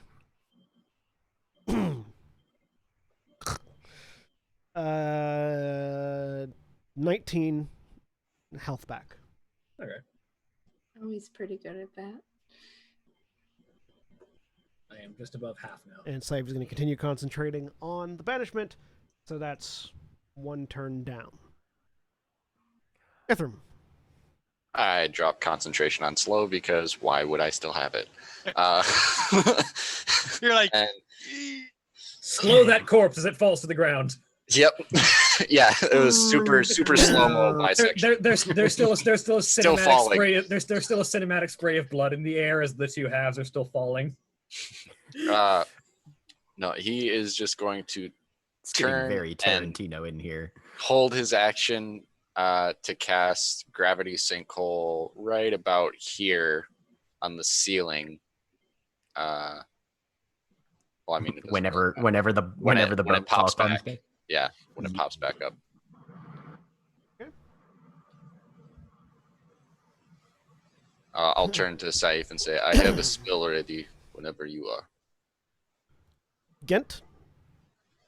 Gent's going to get that 1 hit point back Yep. from the healing spirit. Reach out and kind of just pat Titania a little bit. Not nearly as good as you are, dear. And Titania's like, I can tell you're lying. he's not.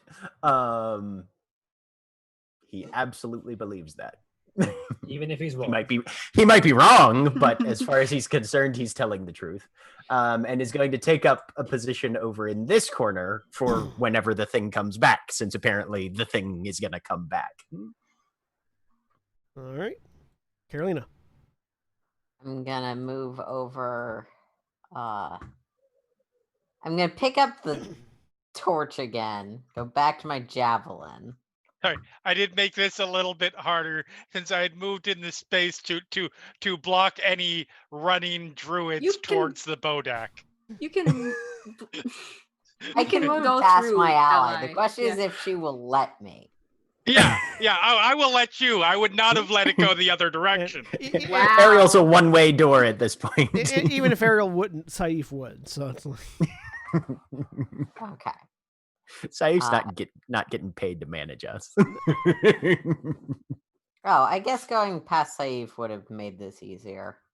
I'll move to like there. I don't know where this thing disappeared from, so I guess I'll just. It will be on the altar. Saif Okay. will let you know as you pass. Oh. So standing right around Check that again. right around that spot. Yeah, because it disappeared from the altar. It was standing. It was standing on the altar, holding Gent when it disappeared. Okay. Yep. Okay, so I'm gonna stand there All right. and hold my action. Hold my action to stab it.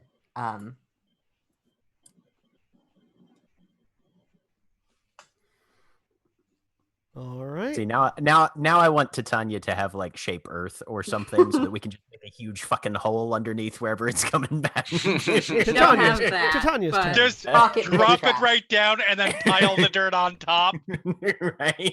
it's gonna come back right there. I can do something cool. I'm Oh dear. gonna go forward.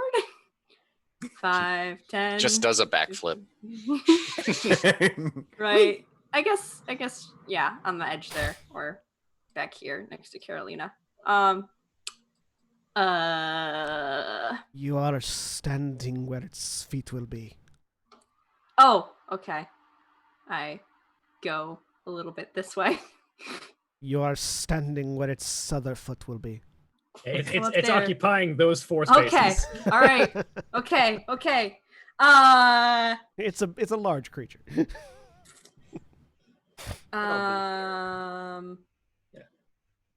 Let me look at my thing. I do like the image of Titania going, here. No, oh, no, over here. Oh, no, back up. Yeah, she does that. It's like, that's 15 feet of movement wasted. I guess. Let's see. Are we just waiting for it to like show up again now? I guess. I can let go of the spell holding it when everyone is ready. Yeah. Otherwise, it will be back in 1 minute. Okay. I'm going to be less angry if we don't do this soon. Do it soon. I'm still all the way out here. I was gonna say, can we? I'm gonna No, cast we Guardian should of wait. Nature I'm just communicating I will lose rage. Oh, nice. at 4th level.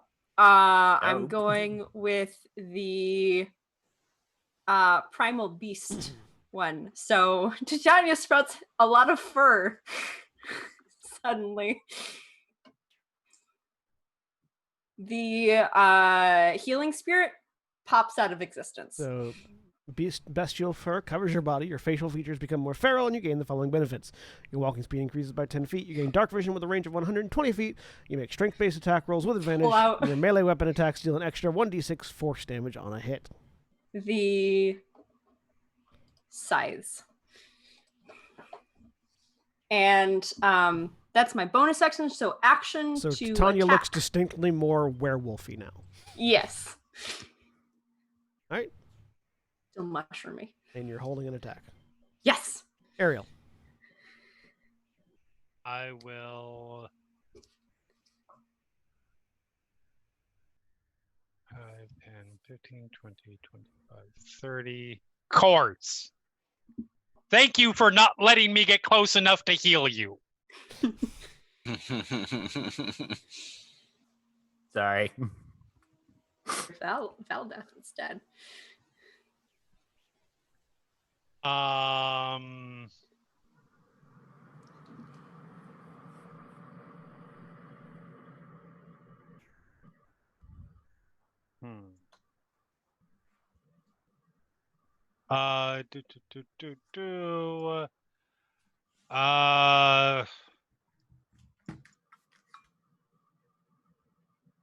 Yeah, no, I got nothing else. So I will. I'm assuming that we're waiting at least another turn because people need to get close enough in. But, you know, just in case already an attack, because. All right. Valdeth. Yeah, I have to use my action to dash, so I can't really hold anything. Did I get here? Hi. Anything else? Nope. Saif. Reading the room. Does not drop concentration. But will 5, 10, 15, 20, 25, 30, 35.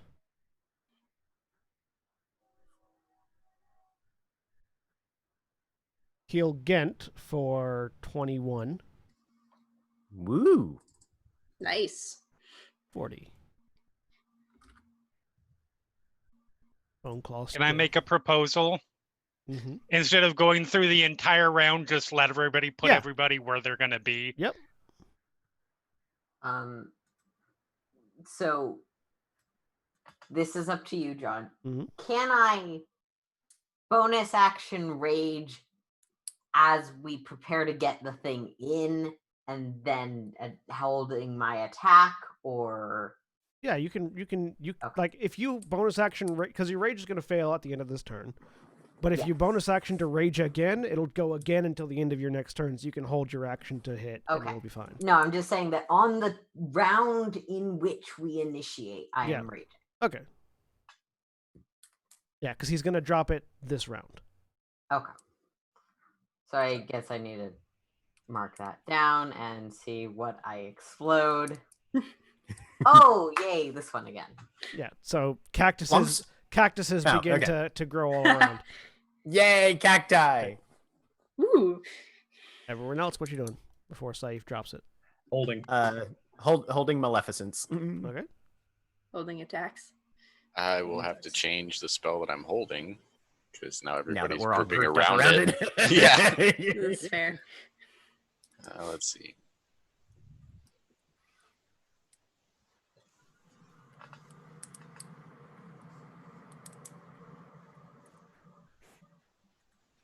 He's just gonna hold a firebolt. Okay. Actually, catapult. Ariel holding shots. Mm-hmm. It's a Saif's turn again. He drops concentration, which means it comes back. And everyone fucking wails on it. Yep. Ba-boom, ba-boom, ba-boom, ba-boom, ba-boom, ba-boom, ba-boom. Actions go off. What order do you want us to do this in? Carolina, attack first. I'll just call out names for your attacks.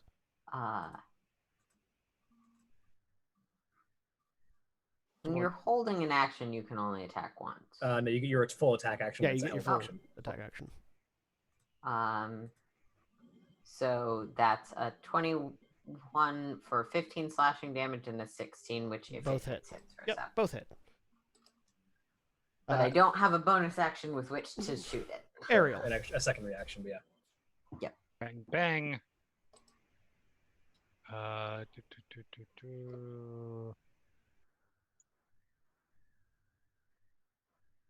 Do I count as flanking it? No, not because flanking is when you're in melee. And That's silly.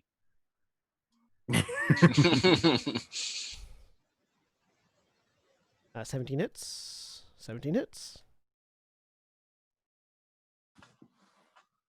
Ithram. Okay, so he'll toss a spike out to this side as part of his reaction, cast Catapult at, what was it, 2nd level. So, needs to make a dex save or take 48 damage. 14 on the dex save? Fails. Nope. Okay. Why did I do it twice? So the first one, it's 22 points of damage. I don't know why I did it twice. All right. Titania? All right. Reaction, it takes some spore damage. It makes a Make a save, yeah. save, yeah. Con save, DC 15. Failed. Okay. You kill it. Any amount of damage will kill it. Okay, cool. Oh, That's the best thing about banishment. Everyone lines up attacks and it will die. So But I didn't get to hit it.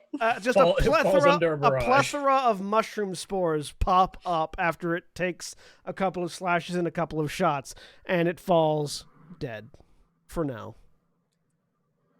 What do you mean for now? I mean, for now. Okay. All right, let's fucking leave this place now. I think we've all had our fun. Yes, it would be good to get out of here. Yeah. I look around for loot in this room. Make a perception check. If I was going to go back to that other ritual room. That is not leaving this place. You are correct. Give you a perception. Ariel looks over at Get and's like, what is with the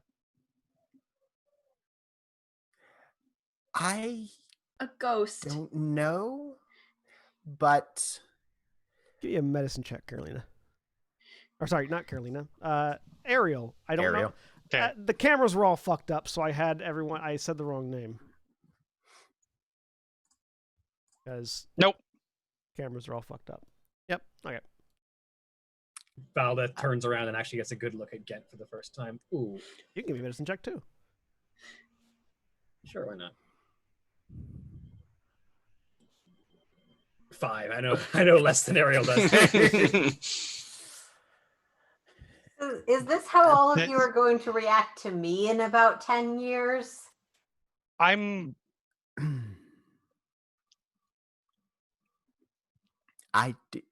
there was a ghost, and now my back hurts.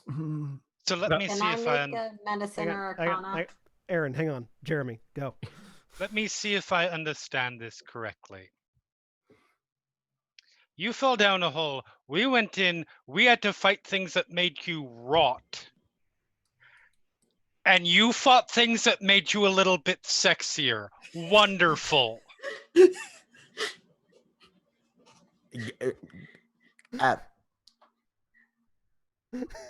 Valdez kind of walks up and puts a hand on the side of Gent's face and is like, "You look very good like this, but let's keep this as sort of a looking forward to thing, shall we? Let's see if one of the healers in Kent can fix this." You mean I'm not stuck like this? Probably not. If magic did this, magic can probably fix it.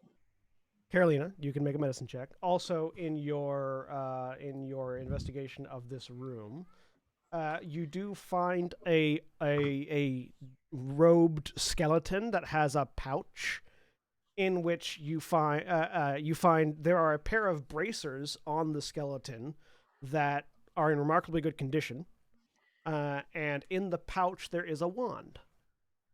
Okay, both of those are going right in the bag of holding for now. Right. And as medicine, I mean, Gent looks fine. He looks a little bit older.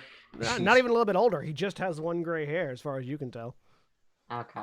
Nice. Half elves age very well. Yeah, the human of the party is not having this pity party for the half elf bullshit. Right. Ithram, looking in the ritual room, it doesn't seem like there's anything left. Seems like I haven't even. Okay. as you get to the door, the bone claw just sort of tore the room up as it got up and came out. It seems fairly well destroyed. Okay. Do I think that something, because there's been a lot of undead in here, do I think something like gentle repose on this monster that we just killed would prevent it from popping up again, or am I not really sure at all? You have no about idea. things? Okay. Well, I'm going to try and decompose it a little bit just while we're here. I'm going to reach out and I'm going to grab its skull and I'm going to take it away from it with me. I don't. Okay. Just pull out my double blade off of what's left. I'm the druid of dead things, and that's kind of creepy. I will also spend one of my remaining magic sites and walk around the room. You already put them in the bag, so you can. Would you do that before you put the things away in the bag? I would have done it before I put the things in my bag, but regardless, I would have put them in my bag. The bracers and the wand are both magical. Nothing else in the room appears to be magical.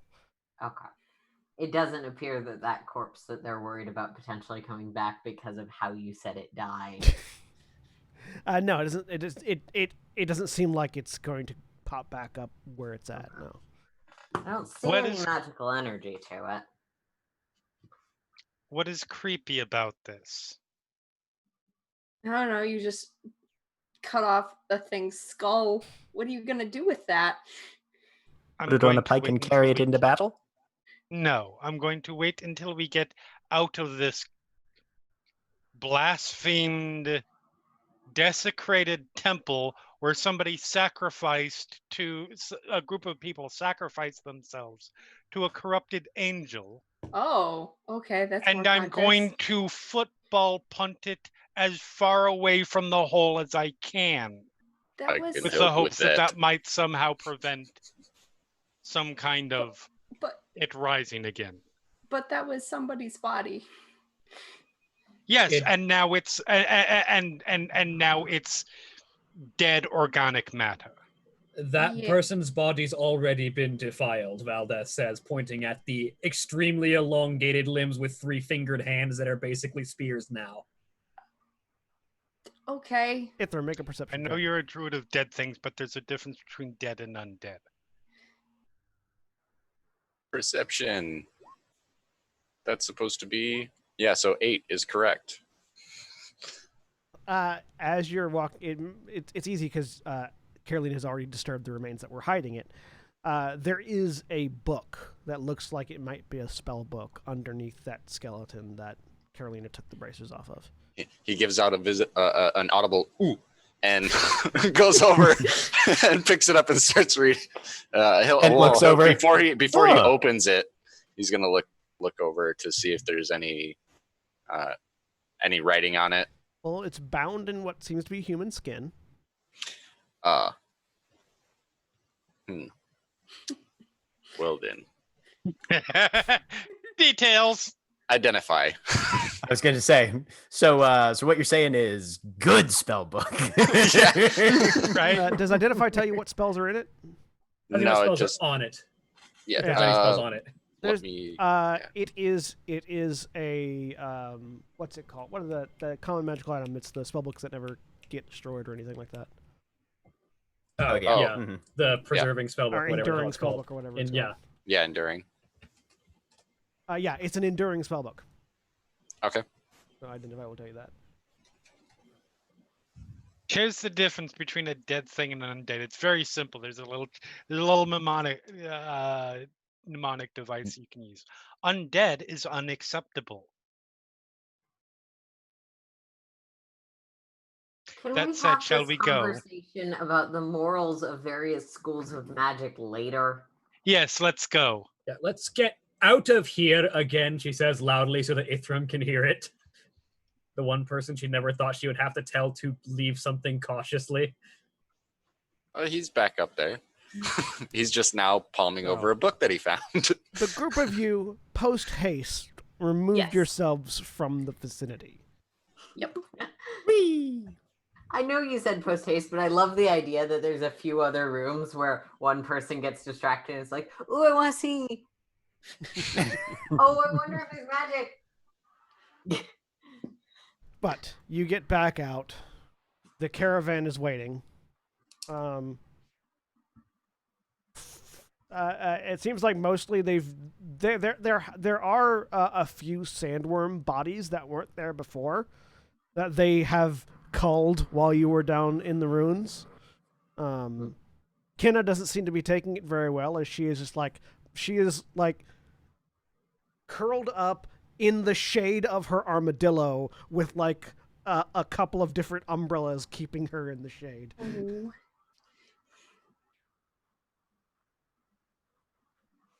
Hi, we're back. Saif slides over towards Prince Zane and begins a discussion, presumably telling him what happened down in the ruins.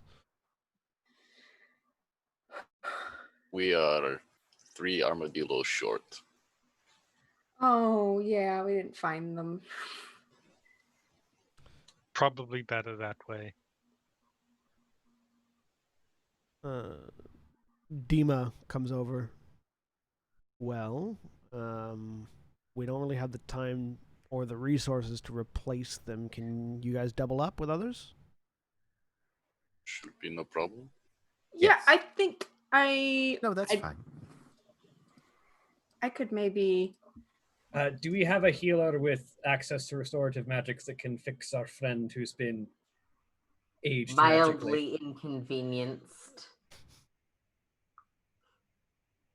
Let me see if anyone has that, because I don't think they do. Masud or Demokritos would be the only ones that might. And they are not high enough in level for that yet. Nope. Well, that's really unfortunate. None of the healers have access to greater restoration, unfortunately. Nope. Didn't think so. Does anyone have enough knowledge of ghosts to tell us the rules on it? I mean, Ithram does. Religion? Yeah, you can make a religion check. Okay. Oh, religion or arcana would be much better for me. Yeah. Wait, yeah, did I'll I enjoy figure out how long this would last, or? Actually, I you used it, already know so that. Ithram, you know he's aged 40 years roughly, and Yeah. you know that after 24 hours it's permanent unless you can find some other way to affect it. Okay, yeah, I will relay the time limit that we have to fix it, not how much it has been aged, unless he asks. My rough estimation. I think I have a pair of scissors. You can cut the hair out. Ariel with a 15, yeah. What Ithram's saying is right. About 24 hours, and Or, these sort of things are permanent. yeah. Or you could not cut the hair out, because that's the good part. With an intelligence of 21, how much older am I, Ithram? 40 years, give or so. And Gent literally just sits down in the sand. I'm staying next to you. I'm trying to 40 do years the is math different for than- how long that is in human years relative to half-elf years. Still 40 years. 40 years is still 40 years is legitimately not great. Yeah. Yes. Valdeth And- sort of sits down next to the two of them as well. Even with ethereal casting, I can't do that, right? Because it's not a spell No, it's level I have yet. Yeah, it's not a spell level you have yet. Shoot. Yeah, half elves tend to live a couple of centuries, not the same number of centuries that an elf does, but still more than Yeah, three. It'd still I think- be I like think- a I think- 20-year jump. Yeah. Yeah, I was gonna say, yeah, it's 180. I think is the standard. The average. Often exceeding 180 is what it says in the Yeah. in the book. So they can go up a couple centuries depending on the lifespan. Yeah. Half elves don't always inherit longevity It's the still- same way because they're half human. Yeah, Mhm. it's still, however, a physical shock to your system more than anything Yeah. else. And it's I mean it's not an insignificant number. Yeah. It's not like, oh, the elf got aged 20 years. No, it's Carolina doesn't seem to see it that way, strangely Yeah. enough. It's fair. That's not insignificant. Sorry. Valdeth sort of puts a hand on his shoulder. If it's something that is a strong concern for you and we can't fix it the normal way, we can find other ways. I believe we'd actually been given a lead on a particularly potent mage who has lived for a very long time and might know some answers. I suppose. So, if we need to track him down to solve that, if it's still bothering you, then we will. Step It 1, was just- design mage. Step 2, become a lich. If it makes you feel any better, you're now That was roughly out the- of character, not in character. Right, yeah. If it makes you feel any better, you're now roughly the same age as Kenna. Yeah. How old were you prior to that? 19. 19? Yeah. Like actual are- factual 19. Yep. You are 59. actually physically older than Valdeth now, Yep. because Valdeth is 50. Older than me. Titania is much older than both of you.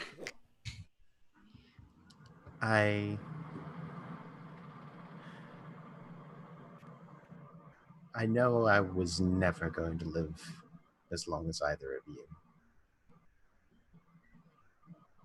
Titania's gonna wrap her arms around you.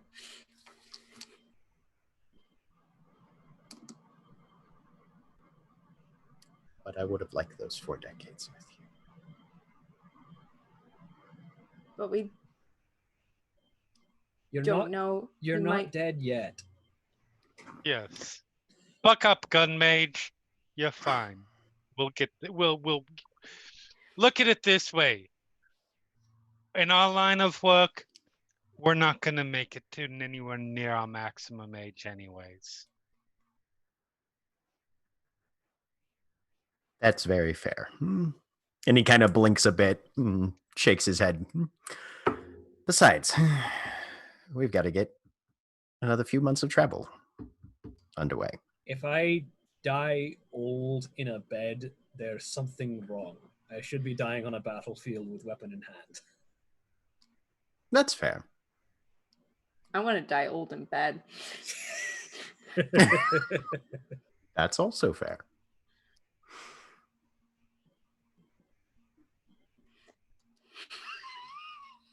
Ariel, are you trying to say that you'd like to die old in battle in bed?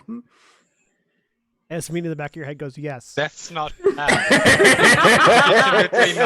That's legitimately not bad.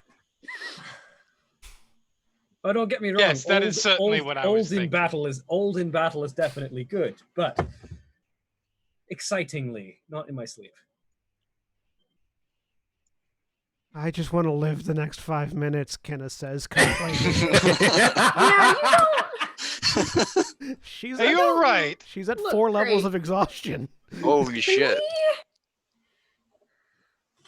Should we just like Good rest God, take a nap. for a minute? It's so not the Kenny nap, can- it's the heat. It's not. I know, it's I'm the well heat. aware. I'm well aware. Let's Wait. just drill some air holes into the chest of preserving in them. That's not how the magic works. You should know that. Gent is going to get to his feet, stamp over to Kenna. How old are you? 62. I'm practically your elder now. And he rips off his sandals. Put those on. You're still younger than she is. I know. He doesn't care. He's had a day, goddammit. Yeah, you're what? 59. Exactly 59. Exactly 59, yeah. She's still got like 4 years on him, yeah. Mhm. Yeah. She will put them on. Oh, that feels so much better. And just sort of collapse backward against the We should. I'll want those back eventually, but We should maybe get going. There was a lot of loud noise in case the worms come. more Here? worms? Yes. No, I think you're You look around, seeing all the dead sandworms around him. Demokritos, the worms did come already. Oh, okay. Mostly small ones. One big one, he says, pointing a little bit over a sand dune, and you can see Prince Zane is sitting on top of a much larger sandworm that's been killed, and she's like drinking out of a canteen. I want to go look at one real quick. Sure. These are new and interesting. Is there anything that I think is harvestable from these Yeah, things? They're weird. Give me a nature check. Okay. I'm curious. Oh, I do not have advantage. Hang on. Let me get that back to normal. 4. Can Gent look too Yeah. and make a nature Sure. check? Give me a nature check. Titania, 21. They're big and hard. I mean, Oh, that's different. I was expecting it to be squishier. again, with a 21, their teeth are like diamonds as far as like hardness and sharpness is concerned. Their scales are they're hard. They have hardened scales, but they're layered like plate, and so they have like a quite a wide range of motion for the like rigidity of the scales. Yeah. You imagine the scales could be used for something. The teeth could definitely be used for blades or tools or any number of things that require a hard point or a hard edge. Right. Titania, love, look at this. And he'll pull out his dagger and just scrape the metal along the tip of one of the teeth, which I assume like does the dramatic curl of the metal up, from it and that sort of thing. It scratches the metal of the dagger, yeah. Whoa. We should pull a few of these out. Sure. Assuming everyone else has already taken what they need from them. The Makritos holds up a large sack. We've harvested parts, yes. Cool, yeah. Well, I'll help you. While you guys are literally pulling teeth, Valdeth walks over to Carolina. Carolina, we've got most of these things looked at from an arcane perspective. We should probably take them to a diviner for potentially a second opinion. Let's see if any of the divinest magics Not really either, but yeah, I can do that. Yeah, let's see if any of the divine casters here can get a second opinion for potential curses that might hide from an identify spell. Yeah. Ithram, are you also? There are still several items that you haven't identified yet as well. Yeah. Ithram is going to be. I have 3 that I haven't identified. So Ithram's got 6 needles, I think, right? First in line. We're gonna roll this. We're gonna roll this into moving on with the caravan. So go ahead, people that are harvesting. You can go ahead and give me survival checks. I'll help with that. Okay. And I'm good at survival. So if Arrow's helping, you can either both roll or one of you can roll with advantage. I've got a +7. I'll help you. Okay. As in, roll with advantage. Advantage? style. Cool. Thanks. Yep. And Gent's gonna do it by himself with a +1. Maybe I should be helping someone else. No. You help the person with the higher mod because Right. they No, because we don't know what mods are, so we don't care. Well, would you think that Gent or Titania is going to be better at harvesting? I think Oh I yeah, mean, That's fair. Get- I feel like she would look between the two of them, and honestly, she would be like, Kent's gonna need the more help. Okay, so we'll go with the first Okay. roll of Tanya's and get roll with advantage. no. Okay. Oh, A 25 advantage and is much 18. better. Between the two of you, you managed to collect about. These are hard. They're really hard to get out, which is why Mhm. I most would of the assume. most of the teeth are still there. But you managed to collect about 10 teeth of varying okay. sizes before the caravan needs to move on. Yep. I'll put those on my sheet. Between the two of you, you definitely identify all the items that you found. Let me pull up my list of things. So, Oh, you're gonna hold three the. ones that I still had. I put in chat. yeah, I've got a list. Yeah, or if you Yeah. want to do 5 and 5. 5 and 5. Let's do 5 and Okay. 5. So the items yet unidentified.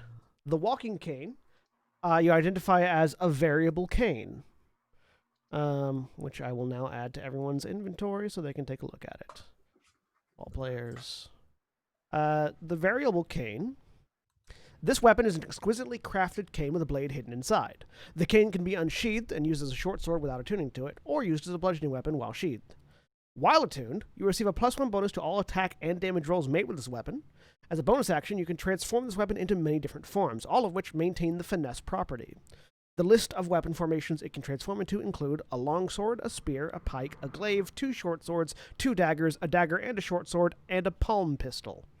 So long as you are attuned to this weapon, you are considered proficient with all of its forms.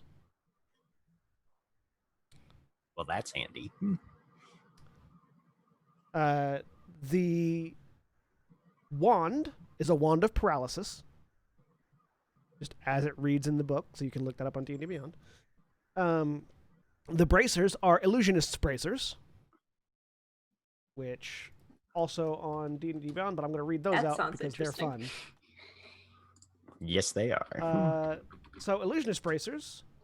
While wearing these bracers, whenever you cast a cantrip, you can use a bonus action on the same turn to cast that cantrip a second time. Requires attunement by a spellcaster.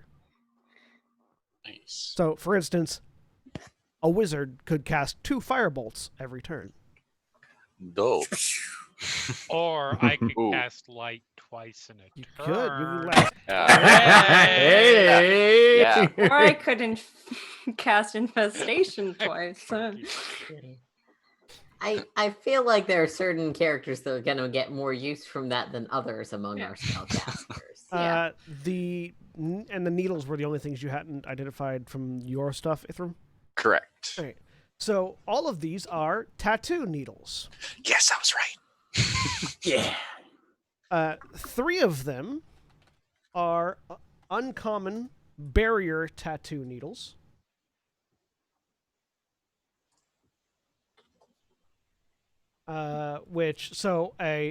Tattoo needles, you can hold them to your skin and attune to them, and then they create a tattoo on your body. And while they're on your body, they do things. Uncommon barrier tattoos give you, while not wearing armor, give you an AC of 12 plus your dexterity, Okay, cool. Ooh. so long as they're on your skin.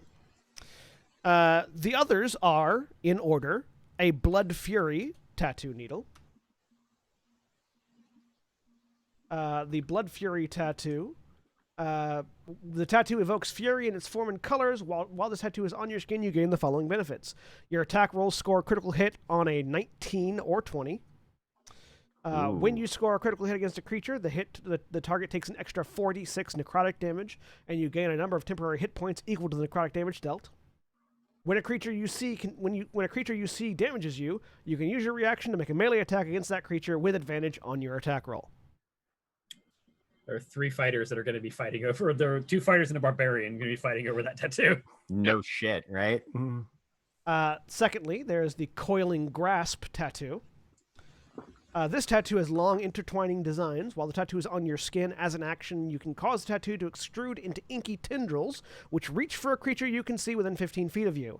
The creature must succeed on a DC 14 strength saving throw or take 3d6 force damage and be grappled by you. As an action, the creature can escape the grapple by succeeding a DC 14 strength or athletics or acrobatics check. The grapple also ends if you halt it, no action required, if the creature is ever more than 15 feet from you, or if you use this tattoo on a different creature. And finally, one Eldritch Claw tattoo. This tattoo depicts a claw-like form and other jagged shapes. While the tattoo is on your skin, your unarmed strikes are considered magical for the purpose of overcoming immunity and resistance to non-magical attacks, and you get a +1 bonus to attack and damage rolls with unarmed strikes. You also have the Eldritch Maul ability. As a bonus action, you can empower the tattoo for 1 minute. For the duration, each of your melee weapon attacks can reach a target up to 30 feet away from you as tendrils of ink launch your weapon or unarmed strike towards the target. In addition, your melee weapon attacks deal an extra 1d6 force damage on a hit. Once used, this bonus action cannot be used again until the next dawn. Would those all transfer over? Because in wild shape, you can decide which of your equipment comes with you. Would that also transfer over into any wild shapes I have? Like if I made an unarmored. Okay. Yeah. I do not want any more magical tattoos. I'm fine with the one I have. Enough. Well, I'm not fine with it, but I don't want another one. Fair enough. So those are the 6 tattoos. So John, of the things I found, the ones that I do not already know are cursed, I will. Like, Carolina does not think this is going to yield any results, but I will bring to one of the clerics or druids among the people that are here and just say, hey, do you have any additional ability to see if these things are cursed? Yeah, in the initial one and over the course of your next week of travel, they'll look at them and sort of analyze, and they come to the conclusion that aside from the demon armor and aside from the demon armor, none of these are cursed as far as they can tell. Okay. The tentacle whip is weird, and you might consider it a curse, but it's not actually cursed. Yeah, fair enough. So yeah, Carolina will bring all that information back to Valdeth, and look, the most insidious curses are the ones where you find no evidence of it with magical searching. This is fair. Or that would specifically mislead you with magical searching. But as far as we can tell, the things that are creepy are just creepy, not cursed. Aside from the demon armor, which is cursed and not useful to many of us. No. Decidedly not, especially with this dwarven armor that I've got.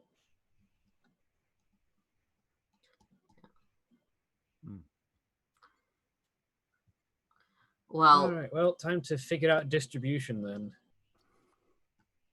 I will hold my choice for till the end. If anyone grabs the things I'm interested in, that's fine. Well, for one, the greatsword is between you and me, because let's be honest, we're the ones who would use it. And it's fair. I assume Ariel can use one, but I've never seen her tend towards it doesn't seem her style. Absolutely not my style. It would be interesting to see Ariel running into battle wielding a giant greatsword made of dragon bone, though. But between the two of us, I don't have the strength for this. I mean, I think I do, actually. Because my stats are... Not 15. like you don't have the stat, because there's no minimum stat, but like, you're a finesse fighter. Yeah, exactly. But between the two of us, you've already yielded claims on any of the tattoos, which fair. So I'm not going to leave you out of this with nothing interesting. So she pulls the greatsword out and hands it to you. All right. Well, we'll see who wants the rest of the stuff. I can make use of almost everything I've heard about, aside from the armor, which is cursed. So we'll see if there's anything else remaining. All right, so have fun with everyone fighting, for the stuff. Bye.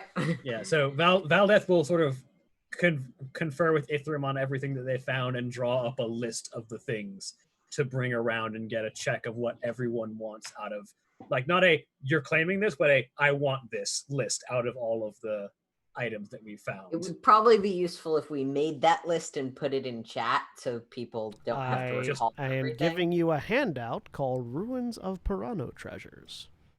Yay! Awesome. Thank you. And then yeah, just everyone, if you would like to type in the chat box which items out of that list you want. So. And we can figure out how to distribute based off that. And yeah, the wand was a wand of paralysis, for clarity. Mm-hmm. Ithrim, Yes, you've got a spell book. I do, and I definitely open it and start looking to see what spells are contained inside. So I still have to make a few of them, because I wasn't sure if you would find it today or not. But there is a series of unique spells that seem to go together. There is a cantrip. There are 2 cantrips and a first level spell called Ruin, Raid, and Ravage. Ruin is a Ruin is a bonus action cantrip that deals force damage. Raid is a reaction cantrip that is intended to be used after you cast Ruin. And Ravage is a first level spell that deals escalating force damage the higher level you use it. It seems like, as you're studying these sort of pages, it seems like the person that created these spells intended it to be a series of spells that comboed off of each other, so that, like, in one round you would go Ruin, Raid, Ravage, all in one turn, because of the way action economy works with spells. Mm-hmm. Okay. Or you could do them at different times, depending on how you wanted to break it apart. In addition, this spellbook also contains a unique version of Hold Person and Hold Monster. It's the version that you saw that Deathlock cast. That he didn't see. Oh, he has no. You didn't see it. It's a version of Hold Person and Hold Monster that makes the target vomit up blood. Oh, wonderful. Rather than just paralyze. Fits with the whole corrupted angel motif, though.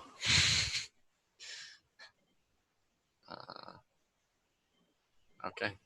And there are a few other spells in there, but those are the ones that sort of really grab your attention. Okay, cool. I will get you a full list of the spellbook later. Awesome. Hold monster, not hold monsters. That would be a cool spell, though. Let's see.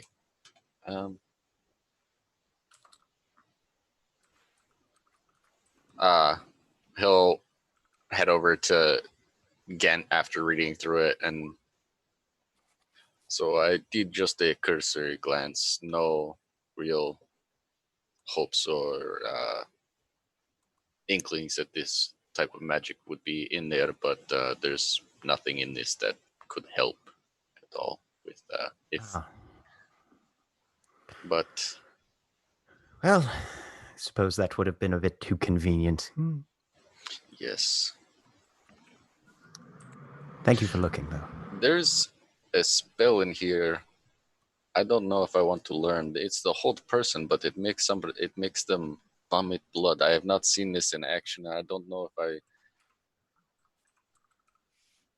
This is very dark. Probably society. be around when that was happening because she's been hanging around Ghent to be comforting to him. I've seen it in action. It's not pretty. I would imagine. Is that what was out by the entrance when we? Yes, that was what we fought by the entrance. There was an undead spellcaster that used that against the royal guards. Mm-hmm. Well, then, and he kind of just snaps the book shut and okay, and puts it off to the side. It's effective, but it's not pretty. Yes, there's a one for larger creatures as well. So I'm sure they will have their uses. The only other change is that rather than an enchantment, it's a necromantic spell. Okay. Yeah, it's a necromantic version of Hold Monster. Yeah. Well, I mean, that's If I could incorporate it into Yes, if you. my technique, that I have been. having things stuck at distance is helpful for what I do. I've been thinking as well. I've been researching a bit or experimenting with a spell that perhaps you may be interested in once I fine tune it and finish it, and I'm able to get it to work correctly.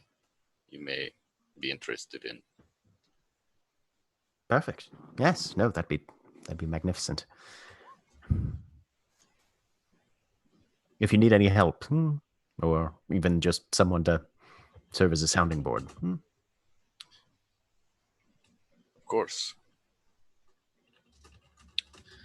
And he will head back to the armadillo that he's sharing with somebody. So, while you guys are still figuring out, and we'll probably take the difference between this week and next week to figure out exactly what items everybody is taking and what they're attuned to. Everyone that's not wearing those sandals now, because Kenna's wearing one, go ahead and make Constitution saving throws for versus exhaustion as the week continues on. Ooh. There we go. Immediately 10. exhausted. 19. No good deed goes unpunished. Nope. Again, But one level of exhaustion is better than 4. 5 in the case of Kenna. Well, Kenna's rapidly reducing her exhaustion because you can lose it. You can once you're no longer being affected by the heat, it's just a couple of days and then you're back to normal. That's good. So Jack, you'll have those back at the end of the week. It's just you have to make that Right. first one. So, Just gotta get. You just just gotta have get to there. live There that first. yeah. Right. So, Jack and Ariel, you both go up one level of exhaustion unless you have any Okay. inspiration you want to use.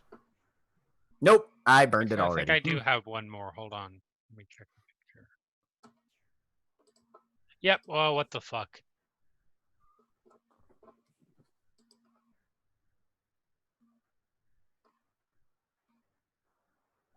There we go. So just Jack goes up one level of exhaustion. At the end of the week, Kenna returns the sandals to you, saying, "Thank you so much, Kent. I feel so much better." I'm glad. That's fantastic. And now, having experienced what you've been going through, I'm sorry I didn't let you borrow those sooner. At the end of this week, you all can see the mountains getting closer. You had been able to see them off in the distance previously, but now they are distinctly much closer. By the end of the next week, you'll be in the mountains and no longer be in the desert. Yay! So, for the last week in the desert, what's everybody wanting to do? I'm gonna try and make some more healing potions. But also, by the way, hand it off. Probably to Valdeth and Carolina. One each, just regular healing potions. Got it. I'm gonna try and make some more. Okay. Go ahead and make me an herbalism kit with your wisdom. Okay. And you have the money for it? 25 gold per. Oh goodness, no, that's the thing I don't have. I think I had to Do you want to spend this? forage Do you want to last spend time. this week foraging for materials? Yeah, I'll forage. All right. Go ahead and give me a still an herbalism kit with your wisdom. Herbalism. Cody, you're the only one who hasn't put together a list of anything you might want. Yeah, I was typing it out when Okay. he was explaining the spellbook. I'm typing up an initial proposal of distribution, so if you want to get that list for me so I can make adjustments. With the 20, you managed to find over the course of the week, you managed to find about 50 gold worth of materials that can be used specifically for producing healing potions. Okay, cool. Agent's gonna want to be looking at the sandworm teeth and trying to just theorize and plan what could be Okay. crafted out of these. Give me a tinker's tool. What direction of crafting would you be thinking of taking it in? Weaponry specifically, can we make these into weapons themselves, ammunition? Okay. Is ranged an option, or are these pretty much just melee sources? So go ahead and give me a Tinker's Tools check with intelligence. Okay. Boop. 26. So they would the easiest thing to make them into would be daggers.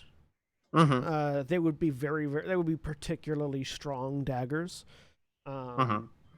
You could shave them down into ammunition for so like effectively armor piercing rounds kind of sort of thing. That you would lose a lot of them in that process, just because they are. It's not a smeltable material. Yeah, it's not a smeltable material. You would literally have to shatter them down into the right shape. Yeah. Theoretically, you could turn them into like arrowheads or crossbow bolt heads, but again, you'd lose a lot of material in the process. If you bound them together in sort of like a mahuadal style, you could make a sword out of them, a particularly very effective sword. Something along those lines, or you could also use them as like spearheads. Yeah. Right.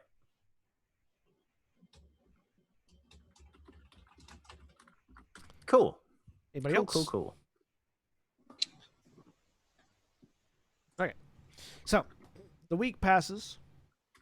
You're all relatively quickly, as nothing seems to jump out. You're all, as several of you are doubling up on armadillos, you're all being much more cautious about potentially any hidden sand traps like the one that three of you fell into previously. Not that it's at all your fault that you fell into them, because that's how sand works.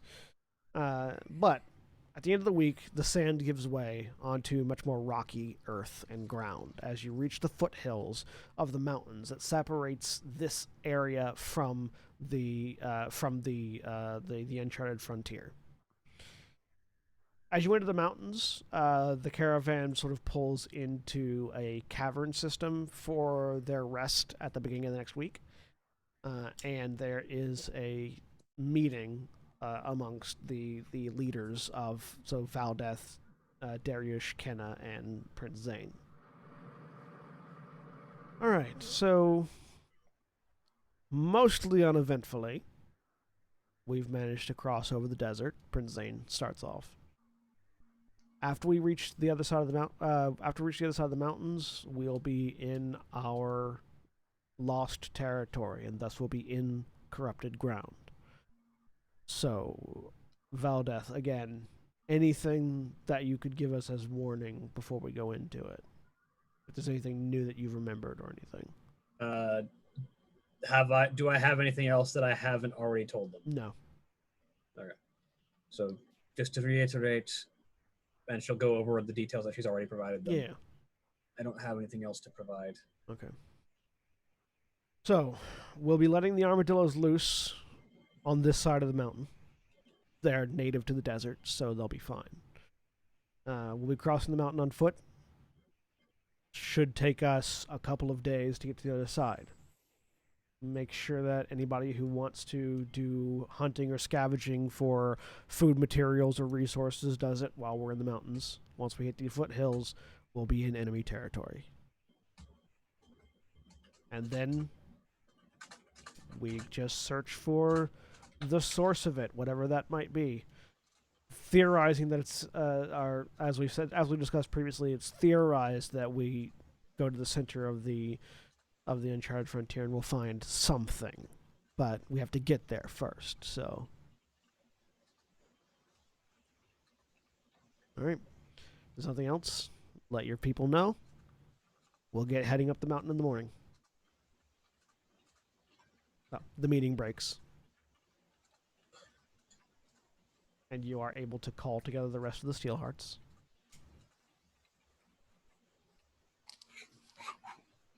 William?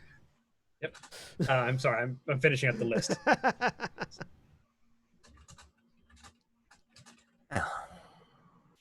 It's going to be. I guess Valdeth actually presents this list, this proposal list, which is the current distribution list that I've got, and if anyone's got major problems with it, let me know, which is Valdeth getting the Blood Fury tattoo, the Dwarven Plate, and the Eldritch Claw. Getting the Finger of the Profaned and a Barrier tattoo. Skuz getting the Bracer of Flying Daggers, because I feel like Skuz would want that, just to confirm, and if Skuz doesn't, then we can give it to Ariel. Ariel gets the Variable Cane, as requested. Ithram gets the Illusionist Bracers and the Wand of Paralysis. Yes, I can see that I have 3, I guarantee. Carolina gets the Spine Blade and whatever she wants from what's left. And I think that covers, and Titania gets the Barrier Tattoo and the Coiling Grasp. And the demon armor is to be sold. Demon armor is to be sold or disposed of. I think we're mostly in agreement with the demon armor. Carolina would point out it might be a good idea to wait to sell that until we get back to Taram, because they have lots of churches in Taram. Yes. I mean, yes, donating to a church is preferable. If we are selling it, let's sell it as far away from us as possible. Okay, let's sell it to the people that properly dispose of these things, aka the church. They probably will not buy it. They will accept it for free, which I am fine with. Maybe we can use that as like a barter, sometimes if you make a donation, you can make a request for Ghent. I feel like, well, see, that's the thing. Anybody that we're giving it to, that we're going to want to have it, will not be seeing this as a benefit to take, but a burden/duty that they will be taking on. We're not getting any goodwill for giving this up. Okay, fine, we can sell it to someone far away. Whatever. I'm okay with that, to be clear. Yeah. We can if we are giving it to somebody and just giving it, that's fine. I'm just making exactly what the implications of that are. We'll find an appropriate way to get it out of our hands. Yes. But does anyone have any major conflicts with this list? No. No, I probably will not take, as I said before, not taking tattoos, but I can take the whip. Right. I would like to put in a request that those of you that are taking tattoos, once the magic is expended, if I could have the needles afterwards. Sure. And there's one other thing that needs to be redistributed if I'm to take this. And he picks up the blackened bone pistol grip. Ariel, it served me fairly well. And he hands over his +1 pistol to Ariel. I do appreciate that. The cane is a gun also. Yes. That's why I'm taking it. That's but fair. I don't mind having 2 But guns. I want you to have yes, you're better. You're better with the whole 2-hand The thing. cane can be a palm pistol, which means you can shoot the +1 pistol and the palm pistol as a bonus action. Palm pistols count as hand crossbows. Palm pistols are light weapons, which are light ranged weapons. Fair enough. Which means fair you enough. can use them in the same thing. Okay. The palm pistol is meant to be fired offhand. Your offhand gun. Yep. Mm-hmm. So is that one of the things I have my magic on 2 +1, or is no? No, that's a natural +1 pistol. Okay, cool. I was going to ask if we need to redistribute my +1 weapon. It's on my greatsword. Doesn't have a magical weapon, but I think Valdeth still does. Yeah, it's on my greatsword, and I don't have anything else magical weapon wise. Okay. Titania didn't want the tentacle whip. I can't use it. I can't use whips. I mean, you can use it. I'm really bad at it. I'd rather use a weapon I'm good at. If nobody else wants the tentacle whip, I will take it for aesthetic purposes and occasional use. You can have it, but I only got one thing, and I kind of want it. Take it. Oh, the chest. Can I? Yes, you can have it. You can have the chest of preserving. Yes. Yes. Which, if we are going to be doing any Jack, salvaging or Jack, that's got a handout. Oh, it does? Yeah. Oh, there it is. Yep, thanks. John, I assume it's called Drin's Tentacle Whip in D&D Yeah, Beyond? yeah, in D&D Beyond is Drin's Tentacle Whip, but in setting it's just a Tentacle Whip because Drin doesn't exist. Yes, I just wanted to make sure I was reading the correct item description before I put it on my character Reading sheet. the correct item. The only thing I would say, Valdeth, is perhaps I would like the Eldritch Claw tattoo as well, seeing as how you already get close to things. I do, but anything that flies, I do literal nothing to. Valdeth doesn't have a ranged option, you do. That's my only concern, is that anytime something is flying, I'll be completely out of the fight if I don't have something like that. Because I don't think you noticed... that reminds me, hand you your light crossbow back. Which I don't know if you noticed, I'm a bad shot with this. I'm not the worst shot, but I'm not a great shot. Well, either way, and I will hand you 2 of my 4 javelins. The requisite barbarian starter javelins. Because the tattoo will let me attack at range with my greatsword. Mm-hmm. Yes, this is true. This is why I was interested in it, so that I could help while also still being by perhaps Gent or Ariel.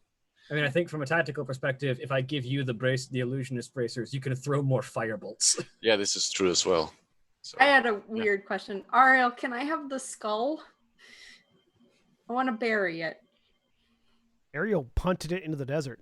When we walked out into the desert, that Okay. shit got All right, got never booted. mind. While you were distracted with Gent having a mental breakdown, Ariel went, Yeah. boom. Fair. Okay, never mind.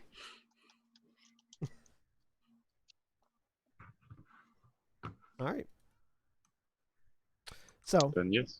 pending confirmation of whether or not Skuz will want the bracers or want something else, that is where we will end for this week. So, as the Steelhearts organize their magical item cache that they have acquired, and the caravan as a whole prepares to cross the mountains on foot, that's where we'll end it. Say goodbye, everybody. Bye. Hey. Goodbye.